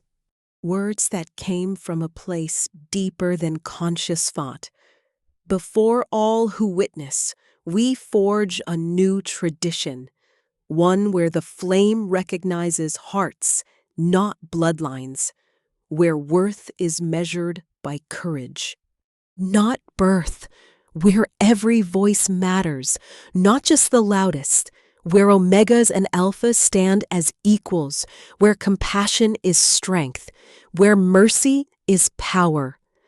Our marks began to burn, not with pain, but with an intensity of power that built and built where we touched, until I felt my skin might split open from containing it, and then, through the bond forming between us, I felt him. Kale's presence flooded into my mind, his memories becoming mine. A young prince watching his father rule with iron authority, learning that kings must be hard, must be cruel. The night his parents died, the terror and the crushing weight of a crown he wasn't ready to wear. Finding a crying child in the garden, wanting to help, but not knowing how to bridge the chasm between royalty and servant. Carrying a silver ribbon for 12 years because throwing it away felt like abandoning someone who needed him. Standing before the cold sovereign flame night after night, wondering why he was not enough. And then, seeing an omega scrubbing floors, and feeling his entire world shift, knowing with absolute certainty that everything had changed, and I felt my own memories flowing into him. A mother's dying warning. 12 years of invisibility, witnessing an assassination and being brave enough to ring the alarm bells even though it terrified me, hiding my mark in shame, the flame blazing to life, and seeing me, truly seeing me for the first time, the terror and hope of claiming I deserved to be here. We understood each other completely, not just our histories, but our hearts. Every fear, every hope, every wound, and every moment of quiet strength. The bond wasn't just connecting us, it was merging us, making us whole in a way neither had ever been alone. This was more than political alliance, more than magical necessity. This was a recognition of souls, real and terrifying and absolutely perfect. The sovereign flame exploded. Silver fire erupted from the dais with such force it punched through the palace dome, sending a pillar of pure, brilliant light shooting into the red-black sky. Every window in the palace blazed with radiance, a beacon of hope visible for miles. Power pulsed outward in visible waves, knocking everyone in the hall to their knees, guards and nobles, wounded and healers. All driven down by the sheer, awesome force of the bond completing, of ancient magic awakening after generations of dormancy. Kale and I stood at the heart of the firestorm, our marks blazing so bright we were painful to look at, connected by something that transcended flesh or law or tradition. And the bond wasn't just between us. It was flowing outward, touching every life in the kingdom, every inch of land within our borders. Through the connection, I could suddenly feel everything. The guards making a last stand at the borders, the farmers hiding their children, the elderly praying for salvation, every heartbeat, every desperate hope. And beneath it all, the land itself, the rivers and forests and mountains, the ancient magic woven into the very soil, all of it responding to the bond, awakening after so long asleep. Through the broken windows, the transformation was visible even through the eclipse's darkness. The magical barriers weren't just restoring, they were expanding. Walls of tangible silver flame erupted along every border, not as invisible shields, but as brilliant physical fire that pushed back the invading Varathian forces like a tidal wave. Soldiers screamed and fled as the barriers surged forward, reclaiming lost territory in an instant. Ancient protective spells. Lost forever, reactivated one by one, each adding another layer of impenetrable defense. I could feel them clicking into place like locks on a door. Old magic, powerful magic, magic that had been waiting for the right bond to wake it. The trees at the boundaries grew taller, their branches intertwining into natural walls. Rivers surged, washing away enemy siege equipment. The very land trembled as the kingdom itself awakened, acknowledging its true rulers. Pouring power into defenses that would now hold against any assault. Through the bond, Kale gasped against my shoulder. I can feel them. Every person, noble and servant, Alpha and Omega, they are all connected to us now. To each other, I corrected softly, my voice full of wonder. We are not above them. We are part of them.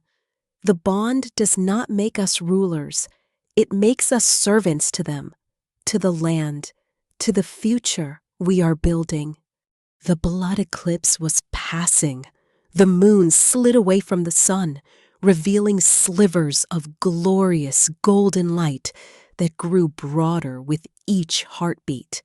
But unlike before, when the eclipse's end would have meant permanent collapse, the renewed defenses held strong, growing even stronger as light returned to the world. The shadow lifted from the land like a blanket being pulled back, revealing the extent of the miracle. The magical barriers blazed brighter than they had in living memory.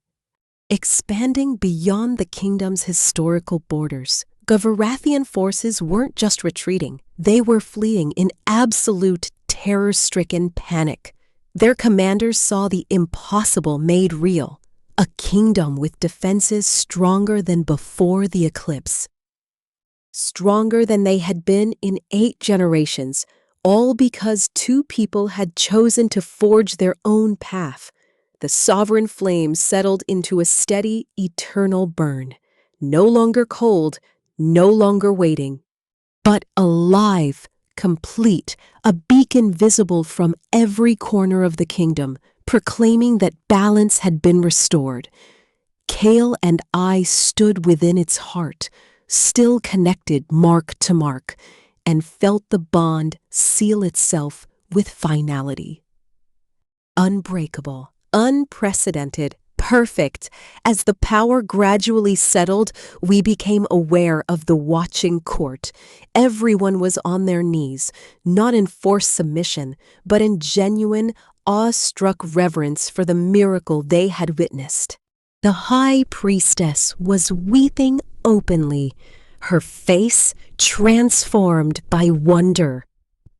"The prophecy fulfilled," she whispered. "Balance restored.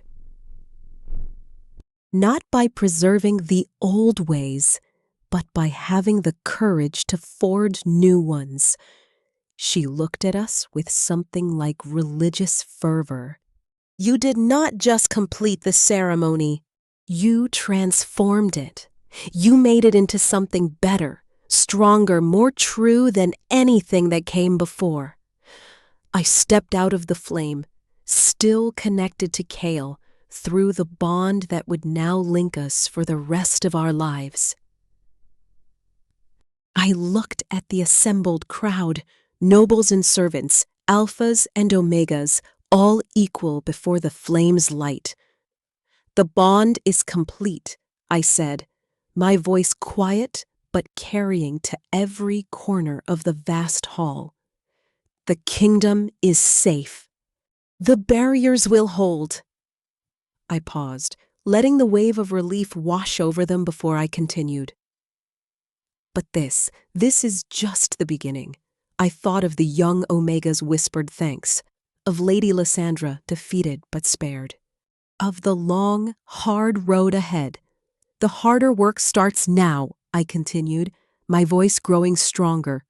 "Building a kingdom where worth is earned through character, not inherited through blood, where every voice is heard, where an Omega can stand beside an Alpha, not as an exception, but as the natural order of things." I looked directly at the Omega servants at the back, their eyes shining with tears and a fragile, brilliant hope. "Where no one has to hide in the shadows to survive." Where no one has to hide in the shadows to survive. Kale moved to stand beside me, not behind or in front, but beside me as an equal, and addressed the court. "Queen Alara speaks the truth today.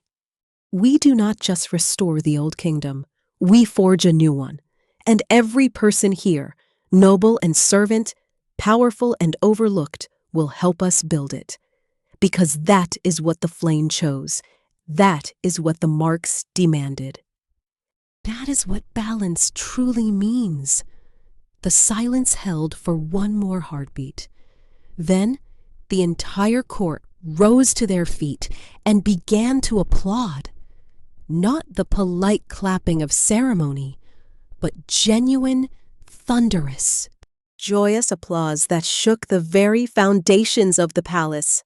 Some were crying, others laughing with the sheer force of their relief.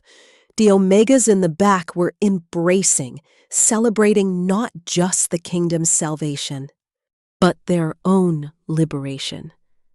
Through the bond, I felt Kale's exhaustion, his relief, his wonder, and beneath it all, a love so deep and true it warmed me from the inside out. He leaned close, his words from me alone. We did it. I looked out at the faces, at the new day breaking through the shattered windows, at the flame burning eternal behind us. No, I whispered, squeezing his hand. We have just begun. The sovereign flame's brilliance slowly softened from a blinding inferno to a radiant, steady glow. It was still brighter than it had been in 8 generations, a living, breathing heart of silver fire at the center of our world. But it no longer threatened to consume everything in its sight. Kale and I stepped out of its heart together, our hands still joined, the 7-pointed marks on our skin glowing with a soft internal light that I knew would never fully fade. The bond hummed between us. A living, breathing connection that was more than magic. It was a soul-deep recognition. Through it, I could feel Kale's exhaustion mirroring my own, his relief, his wonder, and his fierce, swelling pride in what we had accomplished together. And beneath it all, warming the coldest, most frightened parts of me, was the steady, unwavering pulse of his love. We did it, I thought, and felt his immediate response through the bond, a wave of affirmation and shared awe. You did it. I just had the wisdom to follow. The ceremonial hall was a scarred and wounded space, but it was no longer a tomb. The bodies of the fallen defenders had been laid in respectful rows along one wall. Loyal guards who had given their lives to protect the ceremony until the very end. Healers moved among the wounded, their hands glowing with soft light as they tended to injuries both minor and grievous. A beautiful stained glass lay in glittering shards across the blood-slicked marble, and the ceremonial pillars were scored with deep blade strikes and scorch marks. But despite the destruction, the hall felt more sacred than it ever had before. Not because of ancient protocols or inherited tradition, but because something genuinely miraculous had happened here. The old order had shattered, and a new one had been forged in its place, tempered in fire and sealed in light. Chancellor Valerius sat bound with enchanted silver chains near the dais, flanked by grim-faced guards. His gaunt face was bruised, one eye swollen shut, but his expression remained one of bitter defiance. Beside him knelt Lady Lysandra and the other conspirators, their fine clothes torn and bloodied, awaiting a judgment they surely believed would be their end. The entire court, those who had stayed, those who had fought. Those who had witnessed the impossible waited in a breathless, reverent silence to see what kind of rulers would emerge from the flame's heart. I understood the weight of this moment with crystalline clarity. How we handled victory and defeat, mercy and justice would define not just our reign, but the kingdom's entire future.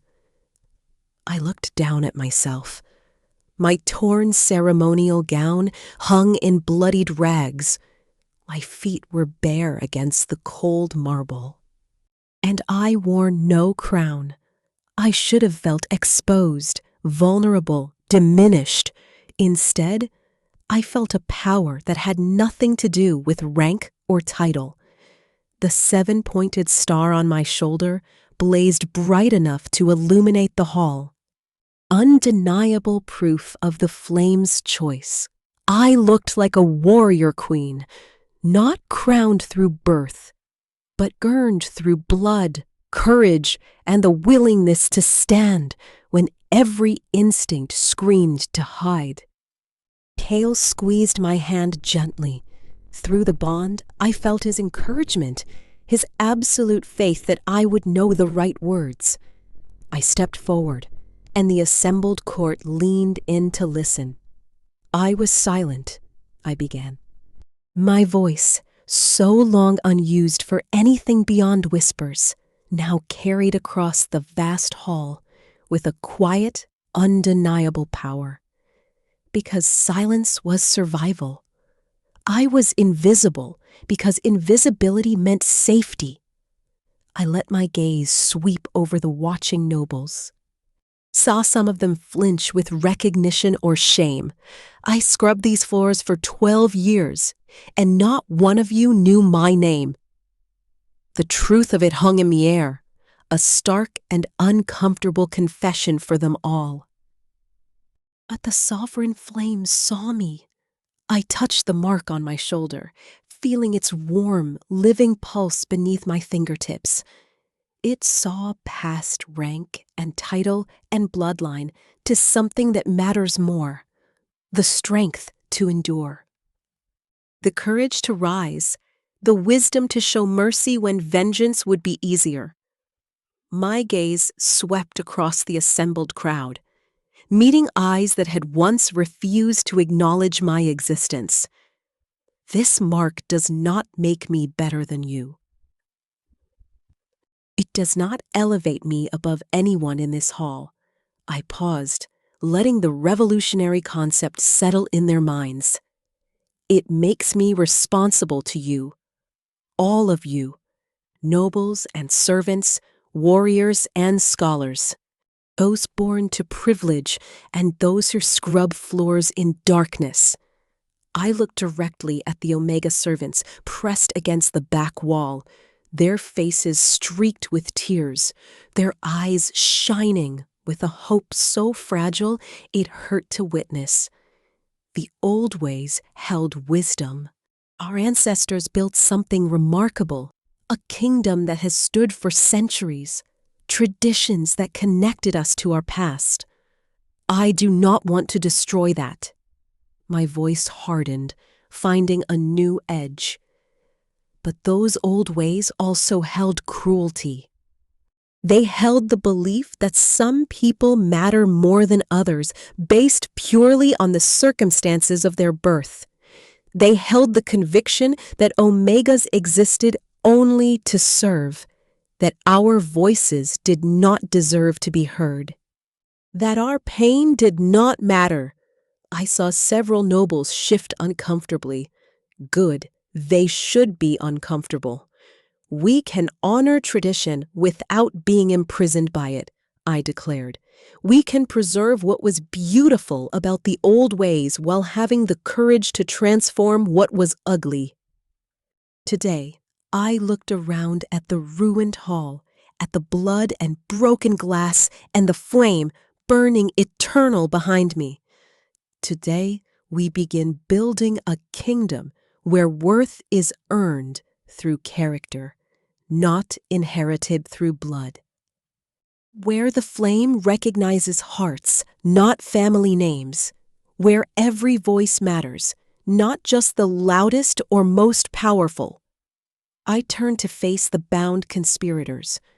Chancellor Valerius met my gaze with bitter defiance. But Lady Lysandra's eyes held something more complicated.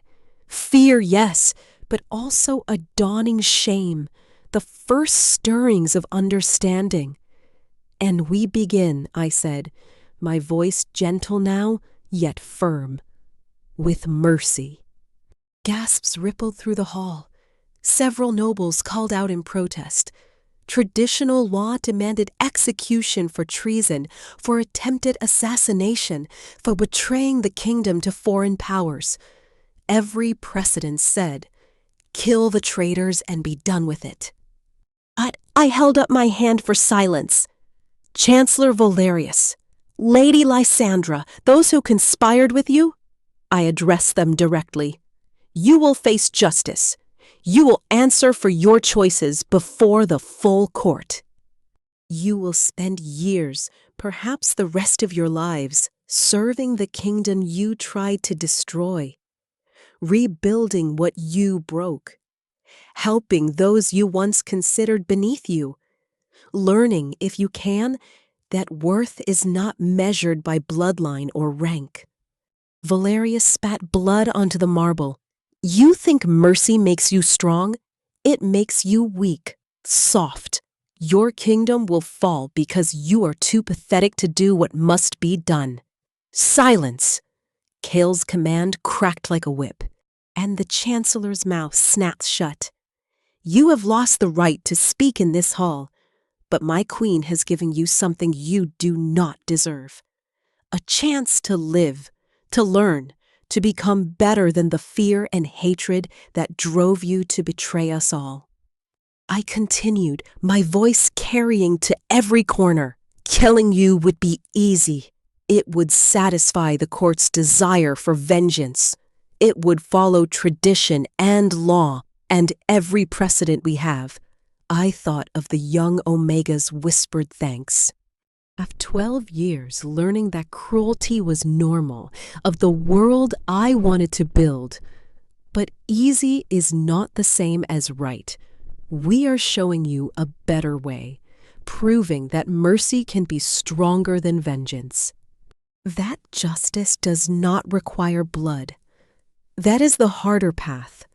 And we choose the hard path because that is what true strength looks like. The hall erupted. Some nobles applauded, moved by the declaration. Others protested loudly, demanding traditional justice. The Omegas in the back were weeping openly, embracing each other, celebrating not just their queen's mercy, but what it represented, a fundamental shift in the very soul of our world. And through it all, the sovereign flame blazed brighter, sending a pulse of approval that everyone in the hall could feel in their bones. The flame agreed. Mercy was the right choice. The high priestess approached slowly, moving as if in a dream. In her withered hands, she carried 2 crowns, white gold studded with moonstones that caught the flame's light and threw it back in a shower of rainbow prisms. She stopped before me, preparing to place the queen's crown on my head. But Cale's hand shot out to stop her. "Wait!" he said, and every eye turned to him. He reached up and removed his own crown, the king's crown that had sat on his head for 5 years. The ultimate symbol of singular, absolute authority. He held it in one hand and gestured for the queen's crown with the other.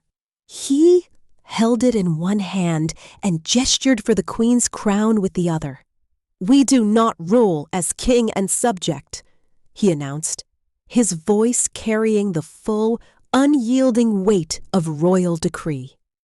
"We do not rule as Alpha and Omega, or as superior and inferior. We rule as equals." He held both crowns aloft for all to see. "What I am, she is. What she commands, I support. Where she leads, I follow. We are one in the flame's eyes, and we will be one in the kingdom's eyes as well."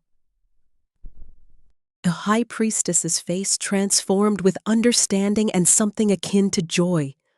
"Unprecedented," she whispered. "Never in our kingdom's history." "Then it is time our kingdom's history changed," Cale said, his voice firm. We knelt together, not me alone before the king, but both of us, equal before the flame and the watching court. The high priestess lifted both crowns, her voice a blend of traditional ceremony and inspired improvisation. By the sovereign flame's blessing, by the marks that bind you, by the choice you have made to forge a new path, I crown you King Kale and Queen Elara, partners in rule, equals in authority, united in purpose. She placed the crowns on our heads simultaneously. The weight of mine was surprising, not just physical, but profound. It was not a weight of oppression, but of responsibility. As the cool metal settled on my brow, we both spoke vows that had never been spoken before, creating a new tradition in that very moment. To lead with wisdom and mercy, we said in unison, our voices blending together. To see the invisible and hear the silenced. To protect, not through walls, but through justice.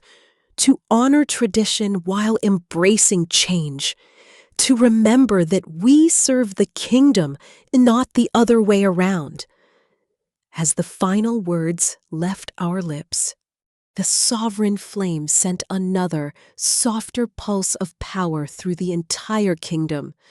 Every citizen, from the highest noble in the capital to the lowest servant in the remotest village, felt it in their bones, in their souls. Something fundamental had shifted. A new age had dawned. The court rose to their feet as one. This time, the applause was universal, thunderous, filled with a relief and a hope so powerful it felt like a physical force. Even those who had protested moments before could not deny the ripeness of what they had witnessed. The flame had spoken. Balance had been restored, not by maintaining the old order, but by having the courage to build a better one. Later, as the first true rays of the new dawn streamed through the broken windows, painting the hall in gold and silver, Kale and I stood alone by the great window, looking out over a kingdom reborn. The Varathian armies were a distant, retreating stain on the horizon. Our magical barrier stood strong and brilliant, a visible testament to our completed bond. Through our connection, I felt his wonder, his quiet exhaustion, and the deep, steady hum of his love. He didn't need to say anything. I could feel it all. He reached for my hand, his fingers lacing through mine. The simple touch sent a wave of warmth and rightness through me. "It is done," he said softly. I looked out at the waking world, at the palace beginning to stir with a new kind of life, at the long, challenging, beautiful road that lay ahead. "No, my love," I whispered, leaning into his strength. "It is just beginning." The first true day of our reign dawned not with a fanfare, but with a profound and weary silence. The scent of blood and smoke still clung to the air, a grim reminder of the night's brutality, but it was slowly being chased away by the clean, rain-washed fragrance of a new morning. I stood beside Kale on a high balcony, watching as the sun's golden light spilled across the capital city, glinting off the newly solidified magical barriers that now formed a visible, shimmering dome of silver and gold over our kingdom. They were no longer invisible, no longer taken for granted. They were a testament, a promise made manifest. Through the bond, I felt the kingdom waking. It was a strange and overwhelming sensation, like hearing a million hearts begin to beat in unison. I could feel the sharp relief, a border guard leaning on his spear, watching the last of the Varathian scouts disappear into the distant hills. I could feel the tentative joy of a farmer's wife stepping out of her cellar with her children, seeing the sky whole and unbroken once more. And I could feel the simmering anxiety in the palace itself. A complex web of hope, resentment, and fear from nobles and servants alike. It was a cacophony of emotion, and it was all mine to hold, to understand, to guide. Cale's hand found mine, a solid, calming weight. It is loud, his thought brushed against my mind. Not in words, but in feeling, a shared sense of awe and trepidation. It is life, I sent back, squeezing his fingers, and it is ours to protect. Our first official act as crowned monarchs was not a grand celebration, but a vigil for the fallen. We stood side by side in the palace crypts as the bodies of the guards who had died protecting us were laid to rest with full honors. I made a point to learn each of their names from the captain of the guard, and I spoke them aloud as we placed a white flower on each stone bier. Cale did the same. It was a small gesture, but a necessary one. These men had not died for a vague concept of royalty. They had died for us. For the future we represented, they deserved to be remembered as individuals. The court watched, and I felt the shift in the atmosphere. Respect slowly eroding the bedrock of skepticism. An Omega Queen who knew the names of common guardsmen was not what they had expected. From the crypts, we went directly to the healing wards.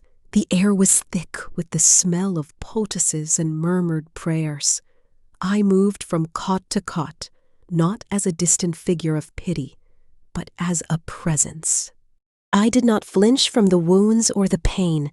I knelt beside a young guard whose arm had been nearly severed, placing my hand over his bandages. I didn't have healing magic, but I could offer comfort.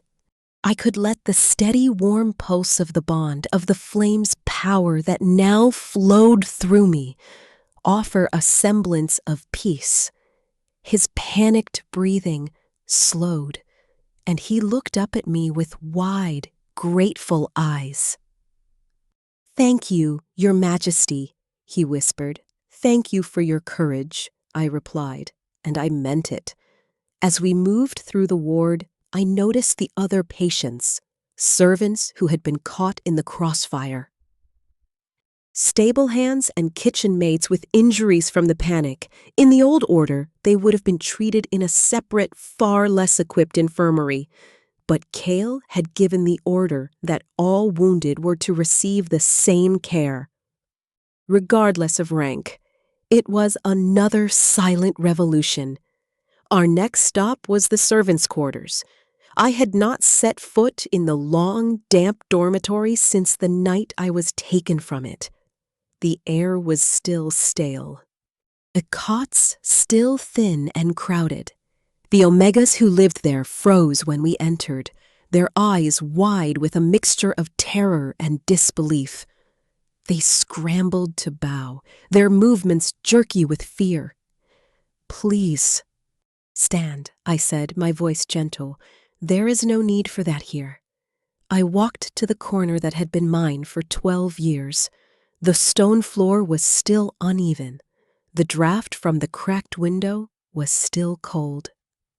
I ran my fingers over the rough wall, remembering the countless nights I had pressed myself against it, trying to become part of the stone, to disappear. "This will not stand," I said, my voice clear and firm. Carrying through the cramped space, I turned to face them, these women who were mirrors of my former self. "These quarters are a disgrace. They end today." I felt Cale's unwavering support through the bond. A wave of affirmation. he addressed the stunned mistress of the household who had followed us in, wringing her hands. "You will empty the noble guest wing in the East Tower. All of it. These women are to be moved there immediately. They are to have individual rooms, proper beds, windows, and heating. See that it is done before nightfall." The mistress's mouth opened and closed, but no sound came out. The Omegas in the room were equally silent. But their faces were beginning to shine with a hope so raw it was painful to see. "But, Your Majesty," the mistress finally stammered, "the Eastern guest wing is for visiting dignitaries." The arrangements, the precedent. "The precedent is changing," I said, my tone leaving no room for argument. I looked at the women, meeting each of their gazes. "You are not furniture to be stored away. You are citizens of this kingdom. You will be treated with the dignity you have always deserved." One of the older women, a cook named Marta, whose hands were as scarred as mine, took a hesitant step forward. Tears streamed down her weathered face. "Is it true, then?" she whispered, her voice rough with emotion. "The stories they are telling, that an Omega can be more?" I walked to her and took her work-roughened hands in mine. "It is true. Marta, you have always been more. The world is just finally being forced to see it." The dam broke then, not with loud celebration, but with soft weeping, with embraces, with the quiet, earth-shattering sound of chains breaking, not made of metal, but of spirit. The rest of the day was a whirlwind of similar decrees, each one chipping away at the foundations of the old world. We announced that the Royal Academy would be open to all children who demonstrated aptitude. Regardless of their parents' status, we dissolved the Omega-only sections of the palace staff, integrating everyone into a single, cohesive household with equal pay and standing. We appointed a council of advisors that included not only dukes and generals, but also a representative from the Merchants Guild, a master farmer, and, most shockingly, an Omega elder from the city's lower quarter to speak for the common people. An Omega elder from the city's lower quarter to speak for the common people. The resistance was immediate. Though mostly silent, I felt it in the court, like a cold current beneath a calm sea. Stiff bows, averted eyes, the careful, measured words of nobles who were calculating their next move. Chancellor Valerius, now imprisoned in a comfortable but secure set of rooms, was a rallying point for their discontent. A symbol of the old way they were not ready to relinquish. It was during a meeting with the master stonemasons to discuss the repair of the ceremonial hall that the first open challenge came. Lord Farron, a barrel-chested alpha from a long line of warriors, stood and slammed his fist on the table. "This is anarchy," he roared, his face flushed. "You tear down the structures that have held this kingdom together for centuries. You elevate filth to positions it does not understand. You shame our noble bloodlines by putting us on the same level as scullery maids and stable boys. I will not stand for it." The room fell silent. All eyes turned to Cale and me. Cale began to speak, his voice a low growl of warning, but I placed a hand on his arm. This was my battle to fight. I stood, my movements calm and deliberate. "Lord Farron," I said, my voice quiet, but piercing the tension like a blade. "The structures you speak of were built on a foundation of injustice. They held the kingdom together by grinding one part of it beneath the heel of another. A structure that requires the suffering of its people to stand is not strong.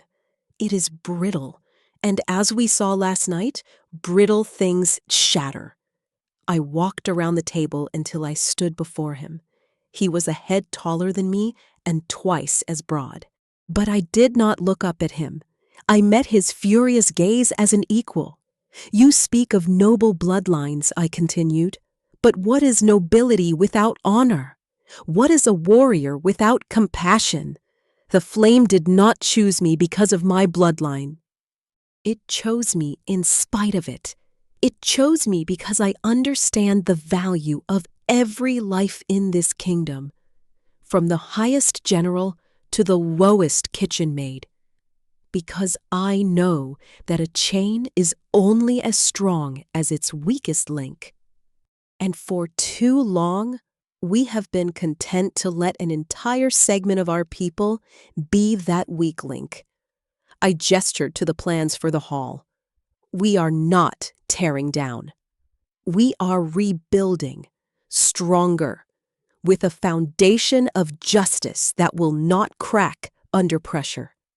You have a choice, Lord Theron. You can help us build this new future, or you can be left behind with the rubble of the old one. But you will not stand in our way." For a long moment, he simply stared at me, his chest heaving. I could feel the conflict in him through the bond, the ingrained prejudice warring with the dawning, uncomfortable realization that my words held a truth he could not easily dismiss. Finally, he gave a stiff, jerky bow. "As you command, Your Majesty," he gritted out, and sat down, the fight gone out of him for now. It was a small victory, but a significant one. The court had seen an Omega Queen not just command respect, but demand it and win it without raising her voice. As dusk began to fall, Kale and I finally found a moment of solitude in our new shared chambers, a spacious suite that reflected our partnership, with 2 studies and a common sitting area that looked out over the city. The crowns felt heavy on our brows, and we both removed them with a shared sigh of relief. He came to stand behind me, his hands resting on my shoulders, his warmth seeping into my tired muscles. Through the bond, I felt his profound pride, his exhaustion, and his love, a constant, steady flame. "You are magnificent today," he murmured, his breath stirring my hair. "We were," I corrected, leaning back against him. "I could not have done it without you." "You could have," he said, and I felt the truth of his belief. "But I am grateful I get to stand beside you while you do." We stood in silence for a long time, watching the lights of the city twinkle on. One by one, the magical barrier overhead glowed with a soft, protective light. The kingdom was safe. It was healing. But as I looked out at the peaceful scene, a cold knot of foreboding tightened in my stomach. The battle was won, but the war for the soul of our kingdom was far from over. Chancellor Valerius was still a venomous voice in a gilded cage. Lord Theron and others like him were only temporarily subdued. And somewhere out there, the Varathian Empire was licking its wounds, its ambition far from extinguished. The echoes of the dawn were fading, and the shadows of tomorrow were already beginning to stretch. We had built the first day of a new era, but I knew, with a certainty that chilled my blood, that the hardest days were still to come. The silence in the royal council chamber was a heavy, suffocating thing. It was our first formal session since the coronation, and the air was thick with unspoken challenges. Sunlight streamed through the tall, arched windows, illuminating the new faces seated around the ancient oak table. Alongside the familiar, wary countenances of dukes and generals sat Master Fenwick, the head of the Stonemasons Guild, his hands still faintly dusted with stone. Ilara, an elderly Omega woman from the city's lower quarter, her back straight with a dignity that defied her humble shawl. And Farmer Bowen, his sun-leathered skin a stark contrast to the polished finery of the nobles. I sat at the head of the table, Kale at my side. Our crowns felt less like ornaments and more like weights, pressing the responsibility of this new world upon us. The empty chair where Chancellor Valerius once presided was a gaping wound in the room, a constant reminder of the poison that had festered at the heart of our court. "Let us begin," Kale said, his voice cutting through the tension. "The restoration of the ceremonial hall is our first priority." "Master Fenwick, your assessment." The stonemason cleared his throat, clearly nervous to be addressing such an assembly. "Your Majesties, the structural damage is significant. The marble pillars are fractured. The stained glass is entirely destroyed. It will require new stone from the northern quarries and master glaziers from the southern isles. The cost," he trailed off, looking at the Treasury Minister.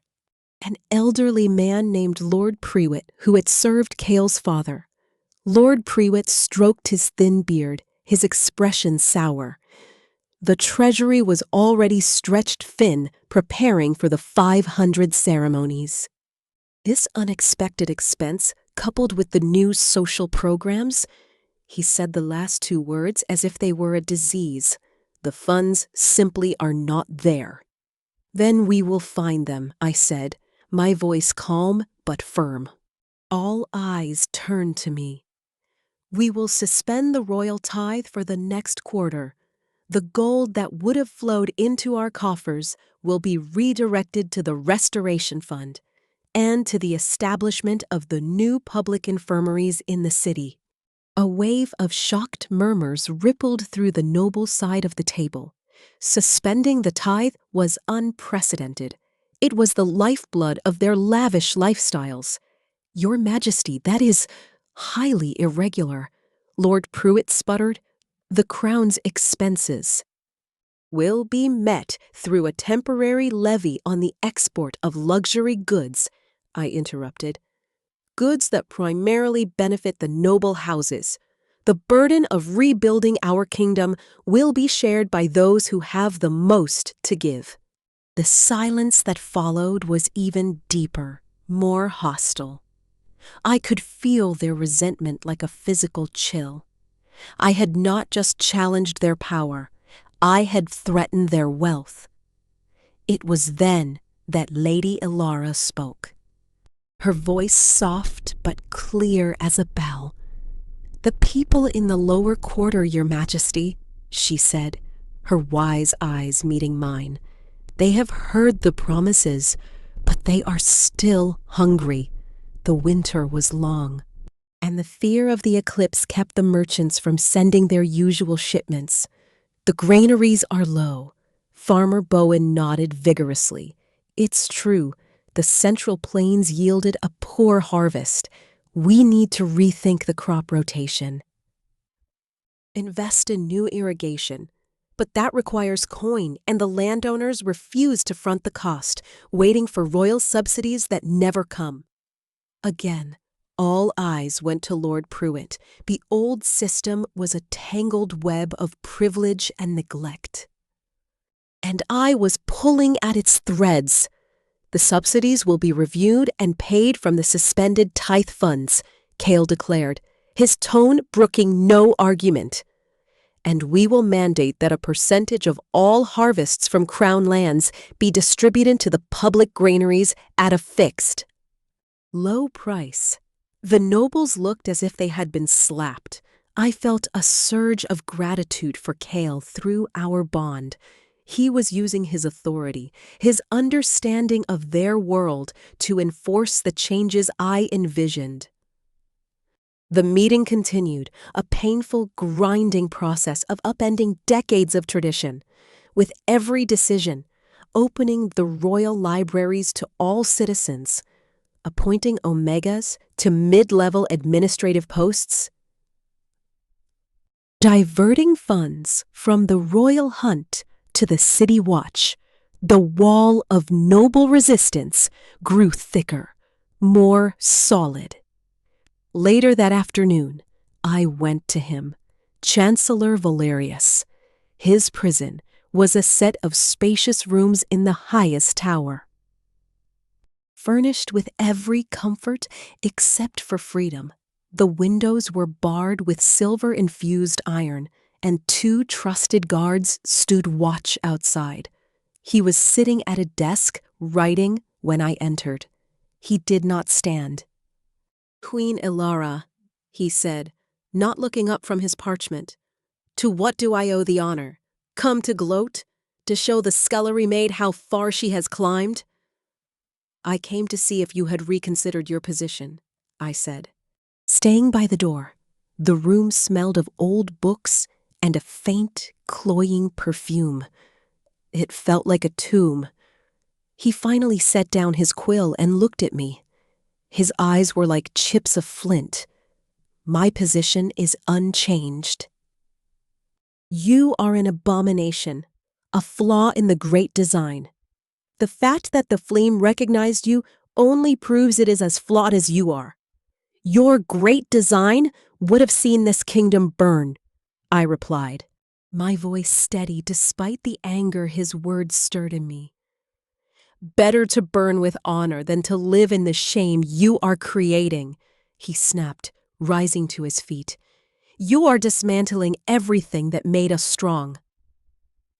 Our hierarchy, our discipline, our purity. You let that creature Lysandra live. You let me live. You see it as mercy. I see it as the greatest weakness of all. A ruler who cannot make the hard choices is no ruler at all. You let me live. You see it as mercy. I see it as the greatest weakness of all. A ruler who cannot make the hard choices is no ruler at all. The hard choice is not killing your enemies," I said. "The hard choice is building a world where you have none. The hard choice is fixing what is broken, not just destroying what opposes you." He let out a dry, humorless laugh. "You are a naive child, playing with forces you cannot possibly understand. This kingdom is a complex machine, and you are throwing sand into its gears. It will seize. It will break. And when it does, they will look to a true alpha to restore order." He stepped closer, his voice dropping to a venomous whisper. "And they will remember that I warned them." I held his gaze, refusing to be intimidated. "Your words are the sand, Chancellor, not my actions. You'll remain here, in this gilded cage, and you will watch as the kingdom grows stronger without you. You will watch as it thrives." I turned and left, the sound of his bitter laughter following me out the door. The encounter left me feeling soiled, the darkness of his conviction a stain on the hope of the day. That night, as Cale and I reviewed the day's edicts in our shared study, a soft knock came at the door. It was Lady Lysandra. She was dressed in a simple, unadorned gray gown, a far cry from the emerald silk she had worn during the ceremony. Her head was bowed. "Your Majesties," she said, her voice barely audible. I have come to report on my service, as you commanded." Cale gestured for her to enter. "Speak." "I have been assigned to the new public infirmary in the lower quarter," she said, still not looking at us. I have been tending to the sick, changing bandages, spooning broth." She swallowed hard, as if the words were ash in her mouth. "I saw a child today. An Omega child." dying from a fever that could have been easily treated if her family had the coin for a healer. In the world I fought to preserve, her life would have been worth less than the dirt beneath my shoes. She finally lifted her head, and her eyes were haunted. I looked at her, and I saw the truth of what my beliefs have wrought. I saw the world you are trying to build. A single tear traced a path down her cheek. I do not ask for forgiveness. I know it is not mine to have, but I wish to help, truly. I looked at her, at the shattered pride and the dawning humility. This was the first fruit of our mercy. It was small, and it was fragile. But it was real. "Your service is noted, Lady Lysandra," I said quietly. "You may go." She bowed deeply and retreated, leaving a profound silence in her wake. Cale came to stand beside me, looking out at the starlit city. "One victory at a time," he murmured. I leaned my head against his shoulder, drawing strength from his presence. "The cage may be gilded," I whispered, thinking of Valerius's poisonous certainty, "but the bird inside still sings a dangerous song." We have silenced him for now, but his melody still echoes in the hearts of others. The kingdom was safe, but the battle for its soul was being fought not on a battlefield, but in council chambers, in healing wards, and in the gilded cage of a traitor's prison. And I knew with a cold certainty that the most dangerous enemies were not the ones who attacked with swords, but the ones who fought with ideas. The first tendrils of doubt began not with a shout, but with a whisper. It started in the lower quarter, in the very infirmary where Lady Lysandra now served her penance. A sickness, they said, a strange, racking cough that left its victims weak and feverish. At first, it was just a few cases, easily attributed to the damp and the poor conditions that my reforms had not yet had time to fully remedy. But within a week, the infirmary was overflowing. I felt it through the bond, a low, persistent thrum of distress that was not my own. It was a collective unease, a subtle ache that spread through the city like a stain. Cale felt it too. We stood together on our balcony, looking out at the smoke rising from the funeral pyres that now burned day and night beyond the city walls. The air, once clean with the promise of a new dawn, now carried the faint, sweet scent of decay. "The healers are overwhelmed," Cale said, his voice grim. "They call it the shivering fever. There is no known cure. It only seems to affect those in the lower quarters and the outer villages." A cold knot tightened in my stomach. "The parts of the kingdom that were most neglected," I murmured. "The parts we swore to lift up." We went to the infirmary ourselves. The sight that greeted us was a vision from a nightmare. Cots were crammed into every available space, the air thick with the sound of coughing and the smell of sickness and despair. The healers moved among them, their faces drawn with exhaustion, their magic flickering weakly as they fought a battle they did not understand. I moved to the side of a young mother, her body racked with tremors as she tried to soothe a crying infant. I knelt, placing a hand on her fevered brow. Through the bond, I could feel the chaotic, wrong energy of the sickness coursing through her, a discordant note in the symphony of life I was now connected to. "Her husband was a guardsman," a weary healer said softly beside me. He fell during the attack on the ceremonial hall. She has no one. The words were a physical blow. This woman's suffering was a direct consequence of the chaos our bonding had incited. I looked at Lady Lysandra across the room, tirelessly mopping a brow, holding a cup of water to trembling lips. Her eyes met mine, and in them I saw not triumph, but a shared, grim understanding. It was then that the first loud voice of dissent rose. Lord Theron, the warrior who had challenged me in the stonemasons' meeting, stood at the entrance to the infirmary, his face a mask of fury and fear. "You see," he roared, drawing the attention of everyone in the crowded room. "This is the result. This is the price of your so-called balance. You upset the natural order, and the land itself rebels. The flames choose an omega, and a plague descends upon us. It is a judgment." His words, spoken with such conviction, fell on fertile ground. I could see it in the faces of the other nobles who had followed him, in the fearful glances of some of the sick. The shivering fever was not just a sickness, it was becoming a symbol. "This is not a judgment, Lord Theron." Cale's voice cut through the panic, cold and authoritative. "It is a sickness, and we will fight it as we have fought every other threat to our kingdom.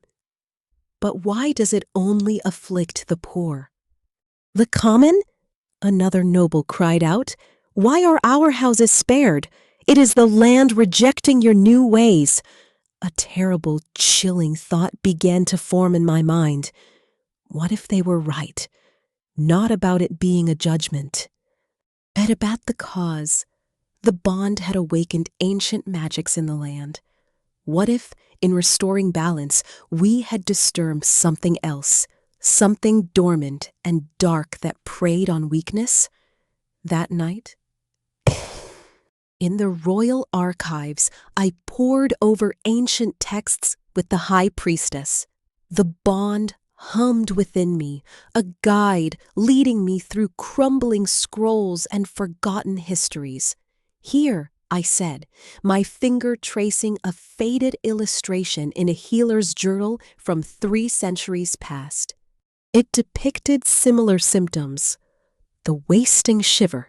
It appeared during the reign of King Theron II, after a great celestial event weakened the barriers. The high priestess leaned closer, her ancient eyes sharp. "The blood comet," she whispered. "It passed. And the kingdom was vulnerable. The text says the fever fed on despair, on neglect. It was not a punishment from the land, but a consequence of its weakness. It preyed on those whose spirits were already battered." Despair, neglect, the very things festering in the lower quarters, the legacy of the world I was trying to change. The fever wasn't a judgment against our new ways. It was the final, violent symptom of the old ones. It was a ghost we had inherited. "We need more than healers," I said, my resolve hardening. "We need hope." The next morning, I gave the order, the royal family's personal stock of healing herbs and tonics, reserved for the court, was to be distributed to the public infirmaries. The royal physicians were commanded to prioritize the city over the palace, and Cale and I, we did not retreat to the safety of our sealed chambers. We moved our court to the great hall that had been converted into an overflow infirmary. We did not just visit, we stayed. I sat with the sick, holding hands, using the steady, warm light of the bond to offer comfort. If not a cure, Cale organized the guards into supply chains, ensuring clean water and food reached the quarantined areas. We were seen. We were present. We were sharing their danger. The nobles were aghast. You expose yourselves. You expose the crown, Lord Prewitt pleaded, his face pale. The crown is not separate from the people, I replied, not looking up from the child whose fever I was trying to break. If they suffer, we suffer. If they die, a part of us dies with them. It was during the third day of this vigil that the second crack appeared. A messenger, covered in road dust, stumbled into the hall, his face etched with panic. He did not come to me or Cale. He went straight to Lord Theron. "My lord," he gasped, bowing low, "it is your son, Lord Finian. He has taken ill, the shivering fever. It has reached the upper districts." The news struck the crowded hall into a stunned silence. Lord Theron's face, so often twisted with anger, went slack with pure, unadulterated terror. The invincibility of the noble houses had been a myth, and the fever had just shattered it. His eyes, wide with fear, found mine across the room. The distance between us, between the pristine world of the nobility and the suffering of the common folk, vanished in that single, horrifying moment. The plague did not care about bloodlines. The foundation of his prejudice crumbled before the fear for his child. Ulk vanished in that single horrifying moment. The plague did not care about bloodlines. The foundation of his prejudice crumbled before the fear for his child. I stood and walked towards him. The crowd parted before me. I stopped before the terrified Alpha, this man who had called me an abomination. "Bring him here," I said, my voice quiet but absolute. "We have the best healers here. We will care for him as we care for all our people." Lord Theron looked at me, truly looked at me, and I saw the war in his eyes. The old hatred against the desperate primal need of a father. The need won. He gave a stiff, jerky nod, his shoulders slumping in defeat and hope. The isolation of the nobility was broken. The fever had shown them their vulnerability, and in doing so, it had forced them to see their shared humanity with the people they had once scorned. It was a brutal, terrible way to forge unity, but it was working. Later, as I helped a healer change the bedding around a recovering patient, I felt a shift in the bond, a subtle, strengthening pulse from the land itself. A collective despair was being slowly, agonizingly replaced by a fragile, stubborn resilience. The kingdom was fighting back, not just against the fever, but against the shadows of its own past.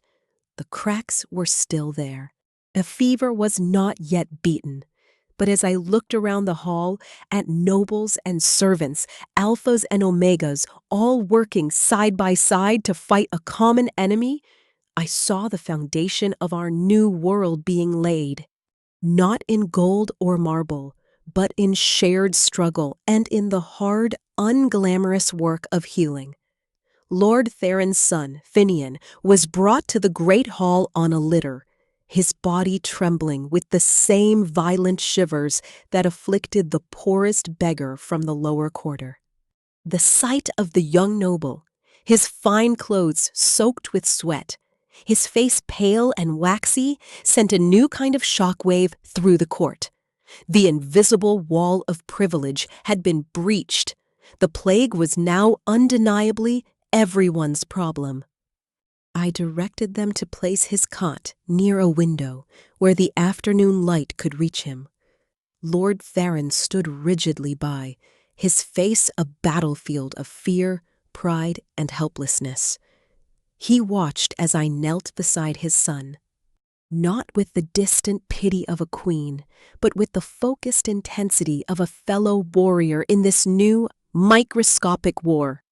Through the bond, the shivering fever felt like a cold, clinging vine.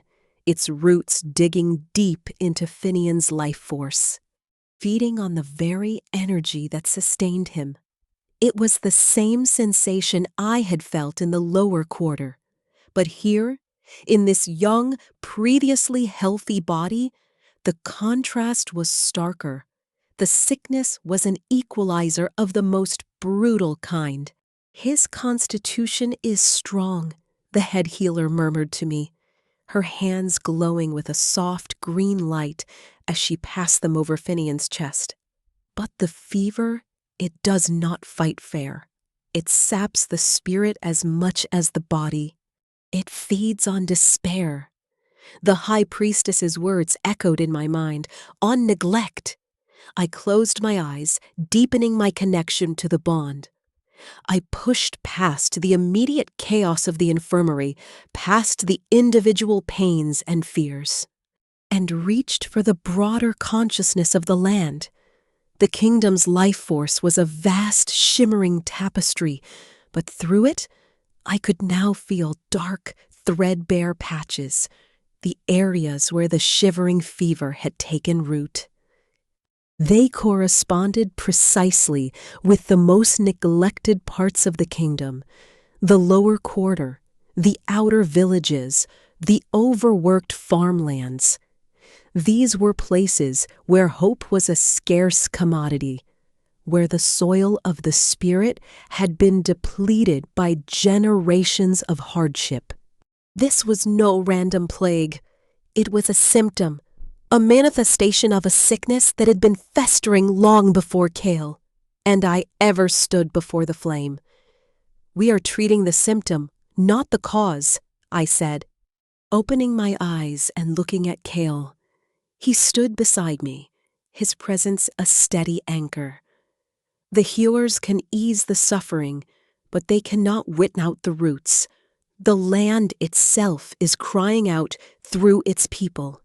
It has been wounded by indifference, and this fever is the infection in that wound." Lord Theron, who had been listening, let out a choked sound. "What are you saying? That my son is sick because of politics?" "Not politics," I corrected softly, meeting his anguished gaze. "Because of a broken connection. The bond Kale and I share has awakened the land, made it more sensitive, more alive. It is now rejecting the poison of neglect that has been festering within it for generations." "This fever, it is the land's way of purging a sickness of the spirit."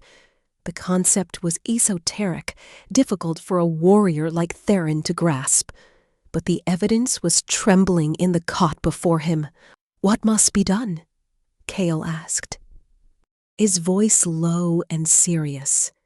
He trusted my connection to the bond implicitly. "We must heal the land," I said, the plan forming as I spoke, guided by the intuitive knowledge flowing through the bond. "Not just the people. We must pour hope back into these places. We must show the land that its people are valued, that they are heard."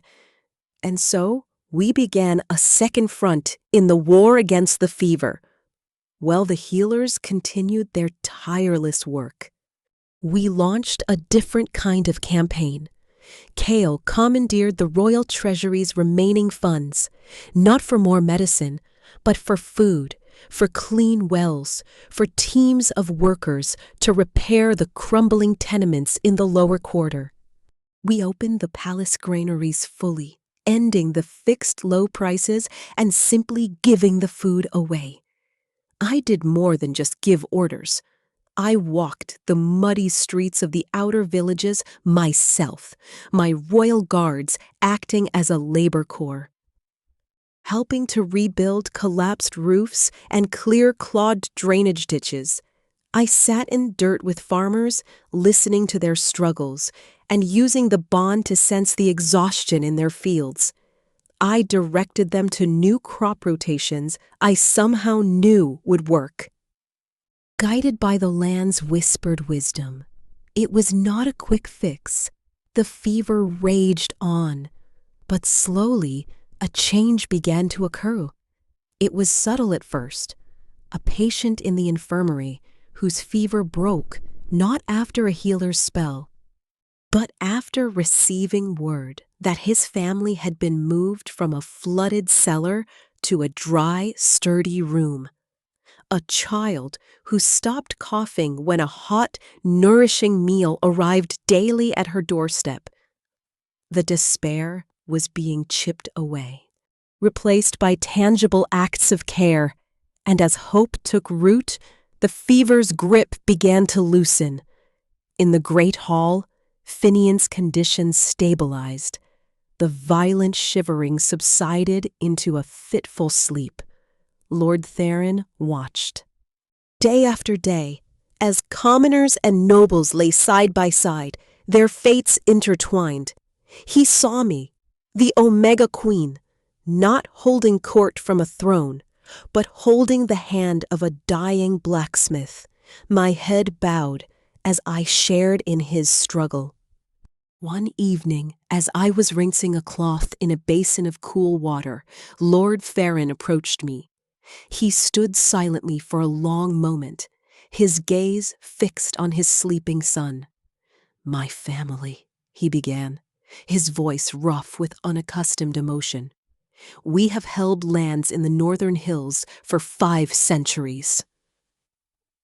We believed our strength came from our purity, from our separation. We believed it was our right to rule because we were born to it." He finally looked at me, and the arrogance was gone, replaced by a weary, humbled clarity. I looked at these people, these commoners, these Omegas, and I saw only their weakness. I never saw their resilience. I never saw that their strength was what actually upheld my own. He took a deep, shuddering breath. "You are not weakening the kingdom, Your Majesty. You are asking it to stand on both legs, instead of hopping on one while the other withers. I was wrong." His words were not a grand declaration of loyalty, but they were more valuable than any oath sworn on a sword. It was a crack in the foundation of the old world, and through it the light was finally pouring in. Weeks after the first case, the shivering fever began to recede. The healers declared it was burning itself out, but I knew the truth. We had starved it. We had robbed it of its sustenance, despair, by filling those hollow places with hope, with dignity, with action. The day the last patient was cleared to leave the great hall, a quiet celebration bloomed. It was not a festival with feasting and music, but a profound, shared silence of relief. As the hall emptied, Cale and I stood alone in the center of the vast room. The scent of sickness was finally giving way to the smell of soap and fresh rushes. Through the bond, I felt the land sigh, a deep, cleansing breath. The dark patches were receding, the tapestry of life mending itself, stronger now for having been rewoven with threads of compassion. "We did not just fight a plague," I whispered, leaning against Cale. "We healed a wound." He wrapped his arm around me, his love and pride a warm cloak around my shoulders. "You saw what no one else could," he said. "You listened to the land when it could only scream in agony." The immediate crisis was over, but the lesson was seared into my soul. A kingdom was not just its armies and its walls. It was the spirit of its people and the health of its land, inextricably linked. To rule was to be a gardener, constantly tending, nurturing, and listening for the first signs of blight. And I knew, with a certainty that was both terrifying and empowering, that the work of healing had only just begun. The silence left behind by the shivering fever was a fragile thing. Filled not with peace, but with a collective holding of breath, the city, though healing, bore the scars. The air no longer carried the scent of pyres, but a new tension had taken root, born from the shattered illusion of noble invincibility. The cooperation forged in the infirmary was a tender shoot, and I feared the first frost of a returning normalcy would kill it. The cooperation forged in the infirmary was a tender shoot, and I feared the first frost of a returning normalcy would kill it. It was in this uneasy calm that the rider came. He was not one of our messengers. His horse was a shaggy northern breed, lathered and stumbling with exhaustion, and the man himself was swathed in furs and leather, his face wind-burned and grim. He bypassed the usual channels, his urgency carrying him straight to the gates of the inner palace. Demanding an audience with the flame-touched queen, the court watched, buzzing with speculation, as Cale and I received him in a small private council chamber. The man, who gave his name as Jor, captain of the Grey Rock outpost, did not bow. He stood before us, his chest heaving, and threw a wrapped bundle onto the table between us. It landed with a heavy, metallic clank. "The Varathians did not just retreat, your majesties," Jor said, his voice a gravelly rasp. "They dug in, here." He unfolded the cloth to reveal a twisted, blackened piece of metal, intricately carved with Varathian runes. It pulsed with a low, malevolent energy that made the air in the room feel thin and cold.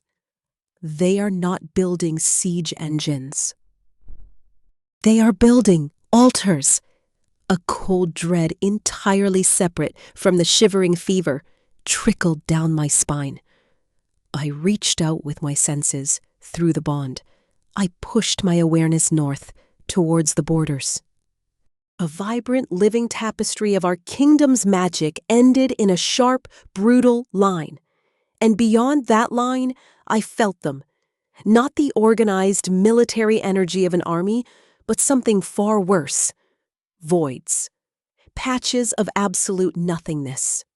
Where the land's song was being systematically silenced, consumed.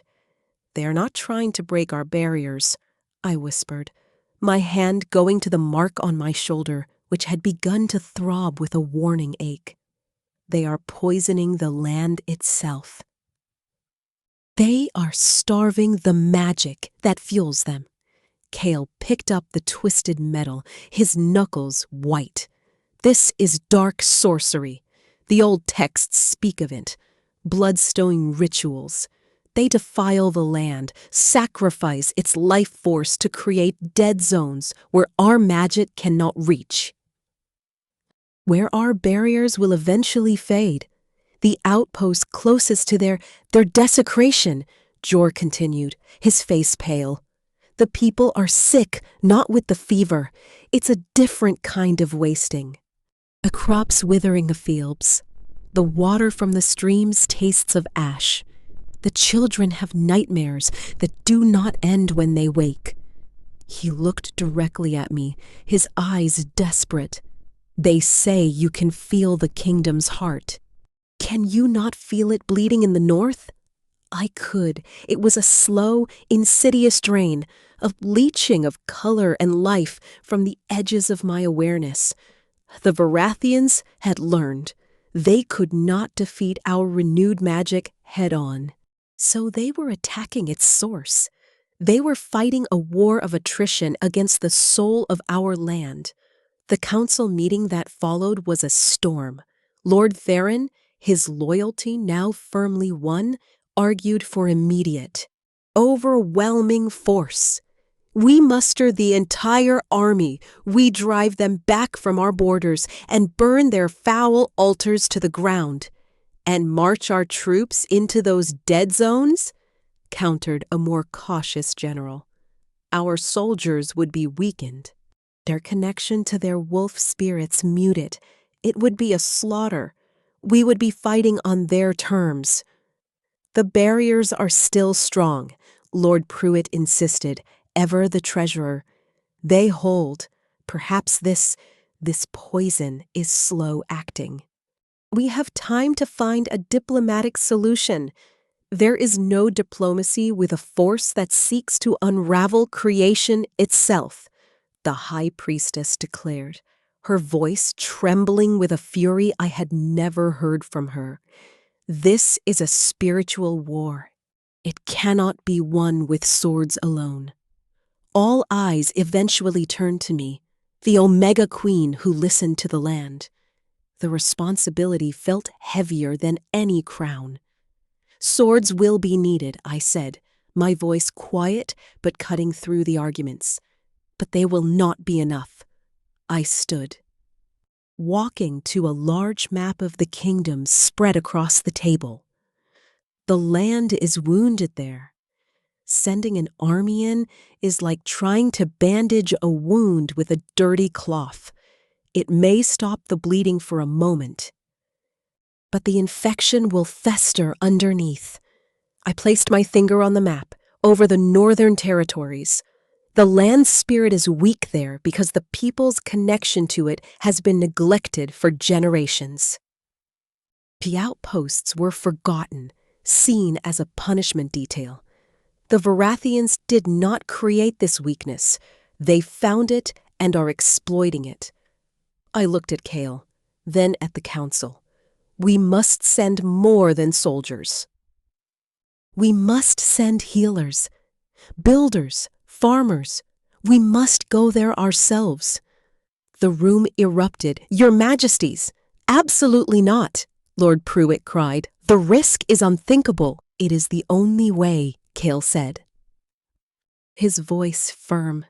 His decision made the moment I had spoken. He trusted the bond. He trusted me. The bond is our greatest weapon. If the land is sick, then Elara is its physician. I will not send my queen into danger alone. Where she goes, I go. And where we go, the heart of the kingdom goes with us. The preparation was a frantic, focused whirlwind. We were not taking the entire court, but a curated host, a contingent of our most loyal warriors. A cadre of healers who had battled the fever, stonemasons, and a team of farmers led by the pragmatic farmer Bowen. We were an army, yes, but an army of restoration. The night before we departed, I went to the one person who might understand the nature of the enemy we faced. I ascended the steps to Chancellor Valerius's tower prison. He was at his window, looking north, as if he could see the blight on the horizon. You have heard, I said. He did not turn.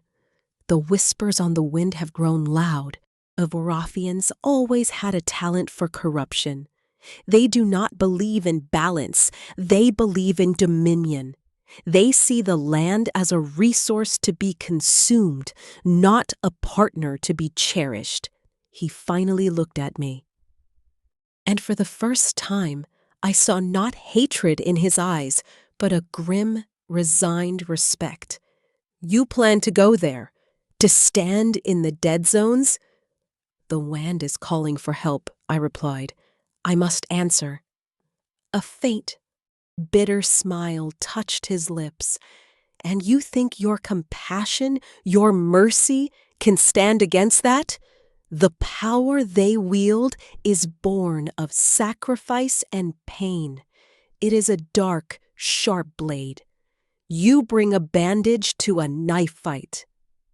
Perhaps, I said, holding his gaze, but a bandage can staunch a wound. A knife only makes new ones. I left him there, a prophet of doom in his gilded cage. His words were meant to frighten me, but they only solidified my resolve. He represented the old way, fortress mentality, fear of the other, power through isolation. That way had left our northern borders vulnerable, both in spirit and in stone. We rode out at dawn, a column of hope heading towards the spreading darkness. As we traveled north, the change was palpable, even without the bond. The vibrant greens of the central forests gave way to a duller, yellower hue. The bird song grew sparse.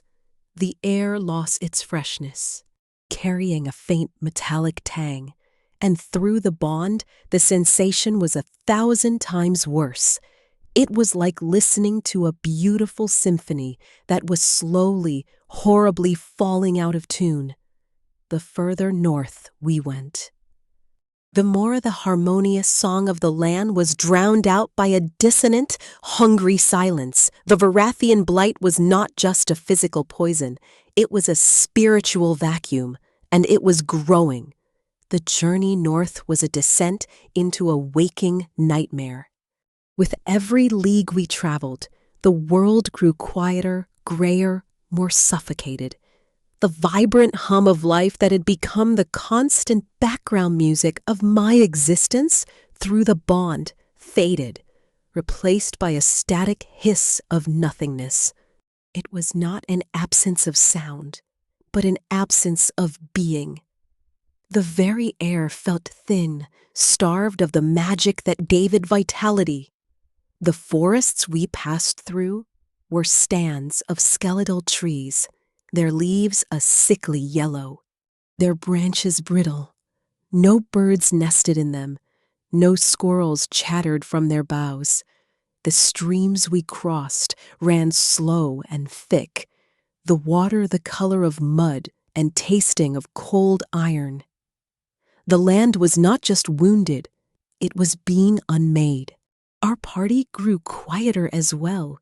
The soldiers, usually boisterous, spoke in hushed tones, their hands often straying to the hilts of their swords. The healers looked pale and drawn, their own inner light seeming to dim in this oppressive atmosphere. Even Kale, my rock, felt the strain. Through our bond, I could feel his wolf spirit, usually a vibrant, powerful presence, now pacing restlessly, muted and uneasy. We reached the first affected village, a place called Oakhaven, on the evening of the 5th day. It was a ghost town. No children played in the dusty streets. No smoke curled from the chimneys. The few people we saw moved with a listless, shuffling gait, their eyes hollow and devoid of hope. They looked at our royal banners with neither curiosity nor relief, only a profound, weary apathy. Farmer Bowen immediately went to a nearby field, kneeling and sifting the dry, cracked soil through his fingers. "It's dead," he muttered, his voice thick with despair. "The earth is dead. Nothing will grow here." The local healer, a woman with deep lines of exhaustion etched on her face, led us to the sick. It was not the violent shivering of the fever, but a deeper, more insidious decay. Their skin was sallow, their breath shallow. They were simply fading, wasting away as the land around them wasted away. "This started a moon ago," the healer explained, her voice a dry whisper. "Slowly, the livestock grew sick, the crops failed. Then the nightmares came. And now, this. It's as if the will to live is being sucked right out of them." I moved to the side of a young girl, her eyes wide and unblinking. I reached out with my senses through the bond, trying to find the thread of her life force. It was there, but it was thin, frayed, being slowly drawn out of her and towards the north, towards the source of the blight. It was a vampiric ritual on a massive, terrifying scale.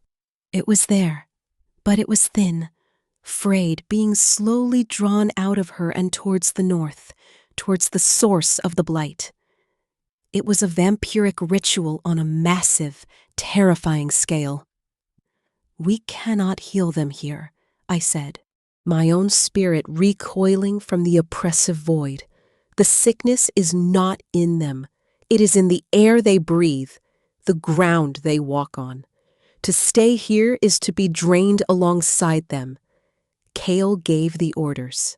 The evacuation began at first light. It was a somber, heartbreaking procession. The people of Oakhaven, those who were strong enough, gathered their few pitiful belongings and joined our column.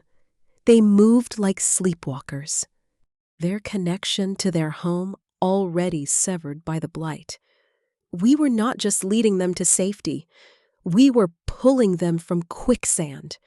As we moved further north, closer to the border, the blight worsened. The dead zones were visible now, patches of land where the grass was not just yellow, but black and crystalline, where the trees were petrified into grotesque, twisted statues. The air in these places was cold and still. And the silence was absolute. Stepping into one was like having a part of my soul suddenly go deaf. The bond, my connection to Kale and the kingdom, grew faint and distant, a thin, strained thread. It was at the edge of one of these larger dead zones that we found the first Varathian altar.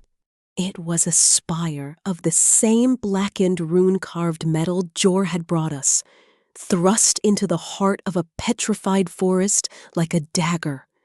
It hummed with that same malevolent energy, a low-frequency pulse that made my teeth ache. Around its base, the ground was not just dead. It was corrupted, radiating a palpable sense of wrongness. "This is the source," Kale said, his voice grim. "We must destroy it." But as our soldiers approached, their steps grew heavy. Their faces became masks of confusion and fear. Their weapons felt clumsy in their hands. The altar was not just poisoning the land, it was creating a sphere of influence where strength and courage withered, where purpose dissolved into despair. "We cannot fight here, Your Majesty," the captain of our guard reported, his voice strained. It's like the will to fight is being leached away the closer we get."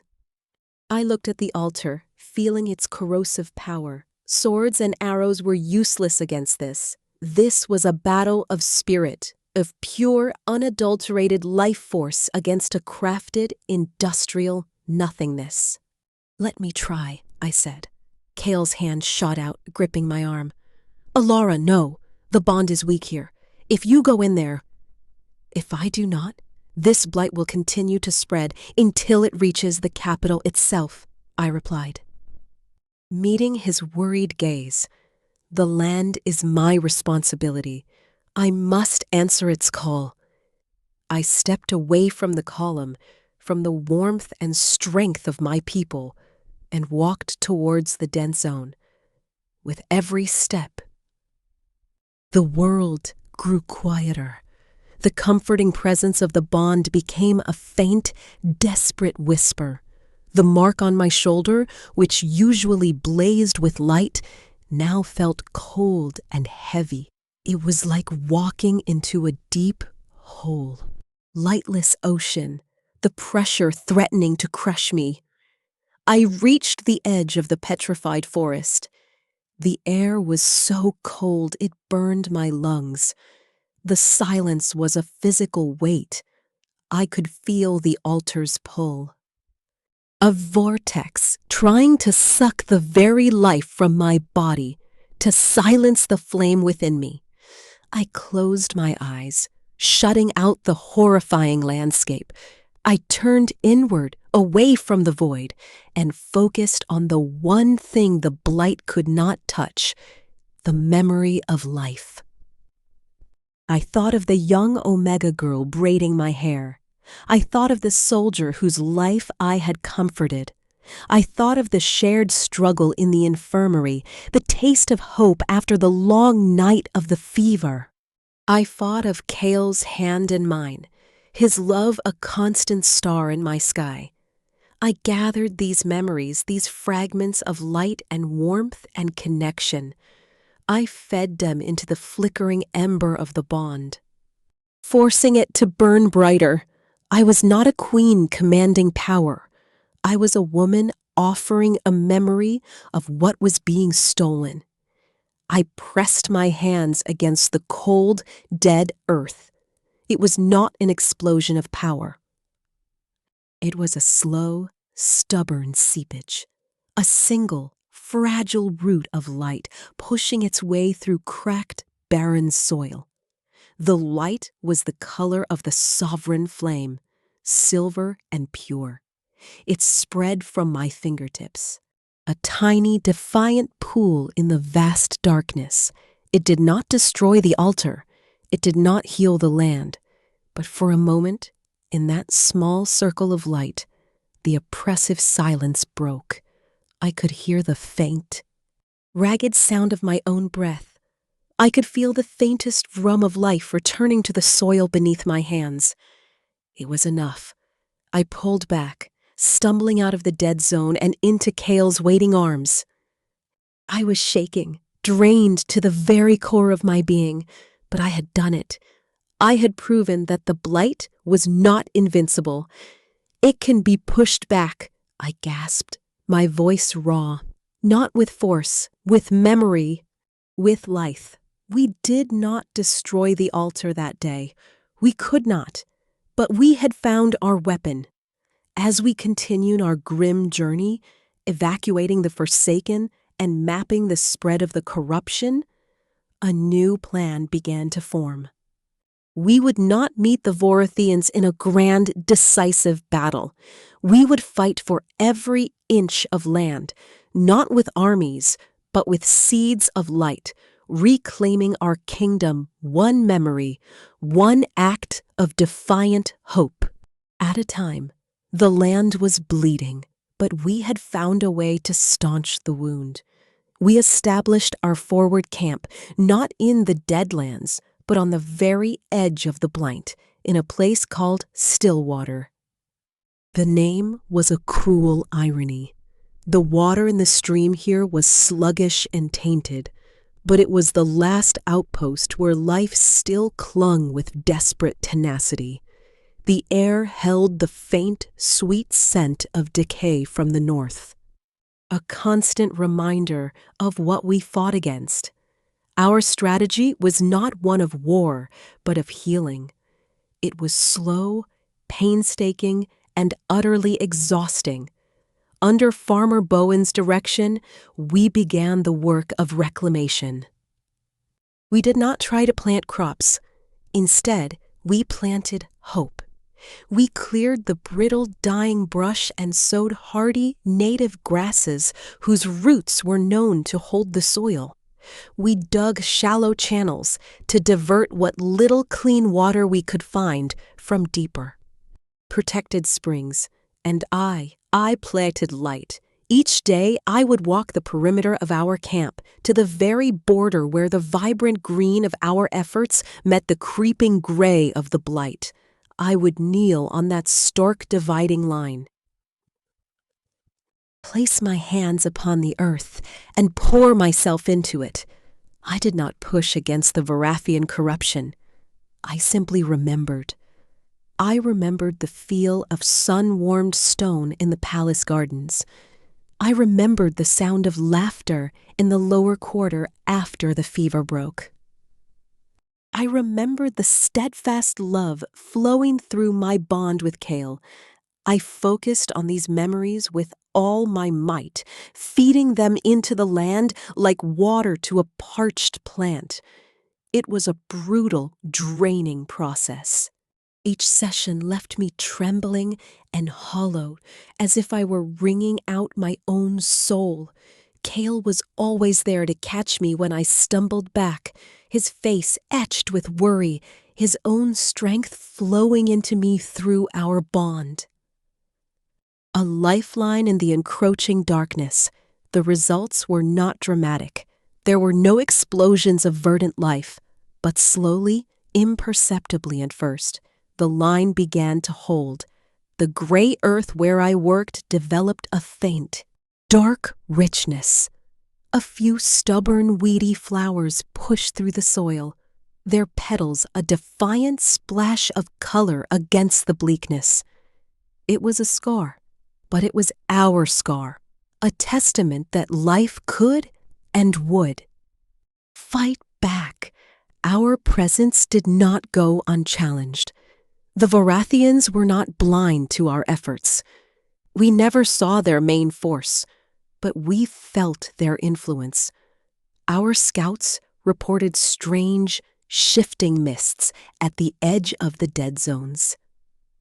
Livestock at the far end of our camp were found drained of blood, their bodies marked with the same foul runes as the altars. The nightmares that plagued the refugees grew more vivid, more terrifying. They were testing us, probing our defenses not with swords, but with fear and despair. The true test came on a night when the air was particularly cold and still. I was resting in our command tent, leaning against Kale, drawing strength from his steady presence when a wave of pure, undiluted terror washed over the camp. It was not a sound, but a feeling, a sudden, suffocating dread that slithered into the mind. Through the bond, I felt the fragile hope we had cultivated waver, threatened by this psychic assault. Screams erupted from the refugee section of the camp. I rushed out, Kale at my side, to find people clawing at their own faces, their eyes wide with visions only they could see. It was a targeted attack aimed at the weakest, those whose spirits were still bruised from the blight. I knew what I had to do. I ran to the center of the camp, to the small, sacred circle of land I had blessed just that morning. I fell to my knees, ignoring the chaos around me. "Ilara, it's too dangerous," Kale shouted over the cacophony of fear. "The bond is too strained here." I fell to my knees, ignoring the chaos around me. "Ilara, it's too dangerous," Kale shouted over the cacophony of fear. "The bond is too strained here." I closed my eyes. The Varathian assault was a wave of pure negativity, a weaponized despair. To fight it with fear or anger would only feed it. I had to fight it with its opposite. I reached deep, past my own exhaustion, past the creeping tendrils of doubt. I reached for the bond, for the love I felt for Kale, for the loyalty of Lord Farron, who now stood guard over the refugees, for the quiet courage of Farmer Bowen, for the resilience of the people of Oakhaven, who had lost everything but still fought to live. I gathered every shred of light, every memory of joy, every spark of hope I had ever felt or witnessed. I did not push the terror away. I enveloped it. I imagined a sphere of silver light expanding from my heart. From the mark on my shoulder, flowing out through the blessed earth and into the camp. It was a shield, not of force, but of feeling. It was the memory of a mother's lullaby, the warmth of a shared meal, the safety of a held hand. It was the antithesis of the Varathian void. The screaming did not stop instantly, but it lessened. The frantic clawing slowed. People began to look up, their eyes clearing, as if waking from a bad dream. The oppressive weight of terror lifted, replaced by the fragile, familiar warmth of the community we had built. The psychic assault broke. The unnatural silence returned. But this time, It was just silence. We had held the line. In the exhausted quiet that followed, a young boy, one of the refugees from Oakhaven, approached me. He held out a single, slightly crumpled wildflower, one of the few that had grown in the scarred earth. "For the land healer," he whispered. I took the flower, my eyes filling with tears. It was not a grand victory. The Vorathian altars still stood. A blight still covered the north. But in that moment, holding that small defiant blossom, I knew we would win. Not with a single glorious battle, but with 1,000 small acts of courage, with scars sown not by hatred, but by hope. We were not just reclaiming land. We were reweaving the very fabric of life, one thread of light at a time. And no darkness, no matter how profound, could extinguish a light that was rooted in the hearts of its people. A boy's flower, a tiny crumpled star of purple amidst the gray, became our standard. It was pressed between layers of cloth and carried at the head of our column as we prepared for the next, most dangerous phase. The Vorathian attacks had shifted. The psychic assaults lessened, replaced by a more tangible, creeping threat. The very wildlife, what little remained, seemed to turn against us. Wolves with eyes of polished obsession stalked the edges of our camp. And carrion birds fell from the sky in silent, synchronized attacks. The blight was not just a passive poison, it was a sentient enemy, and it was learning. Our scouts, the bravest of the brave, brought back grim reports. The dead zones were consolidating, merging into a single, vast expanse of nothingness that pulsed around a central point. A place the locals called the Sunken Keep, an ancient fortress built over a nexus of powerful ley lines. The Vorathians hadn't just occupied it, they had perverted it. It was the heart of the corruption, the source from which all the blight flowed. We cannot reclaim the land piece by piece while that thing beats, Cale said, his face hard as he studied the crude map drawn by our scouts.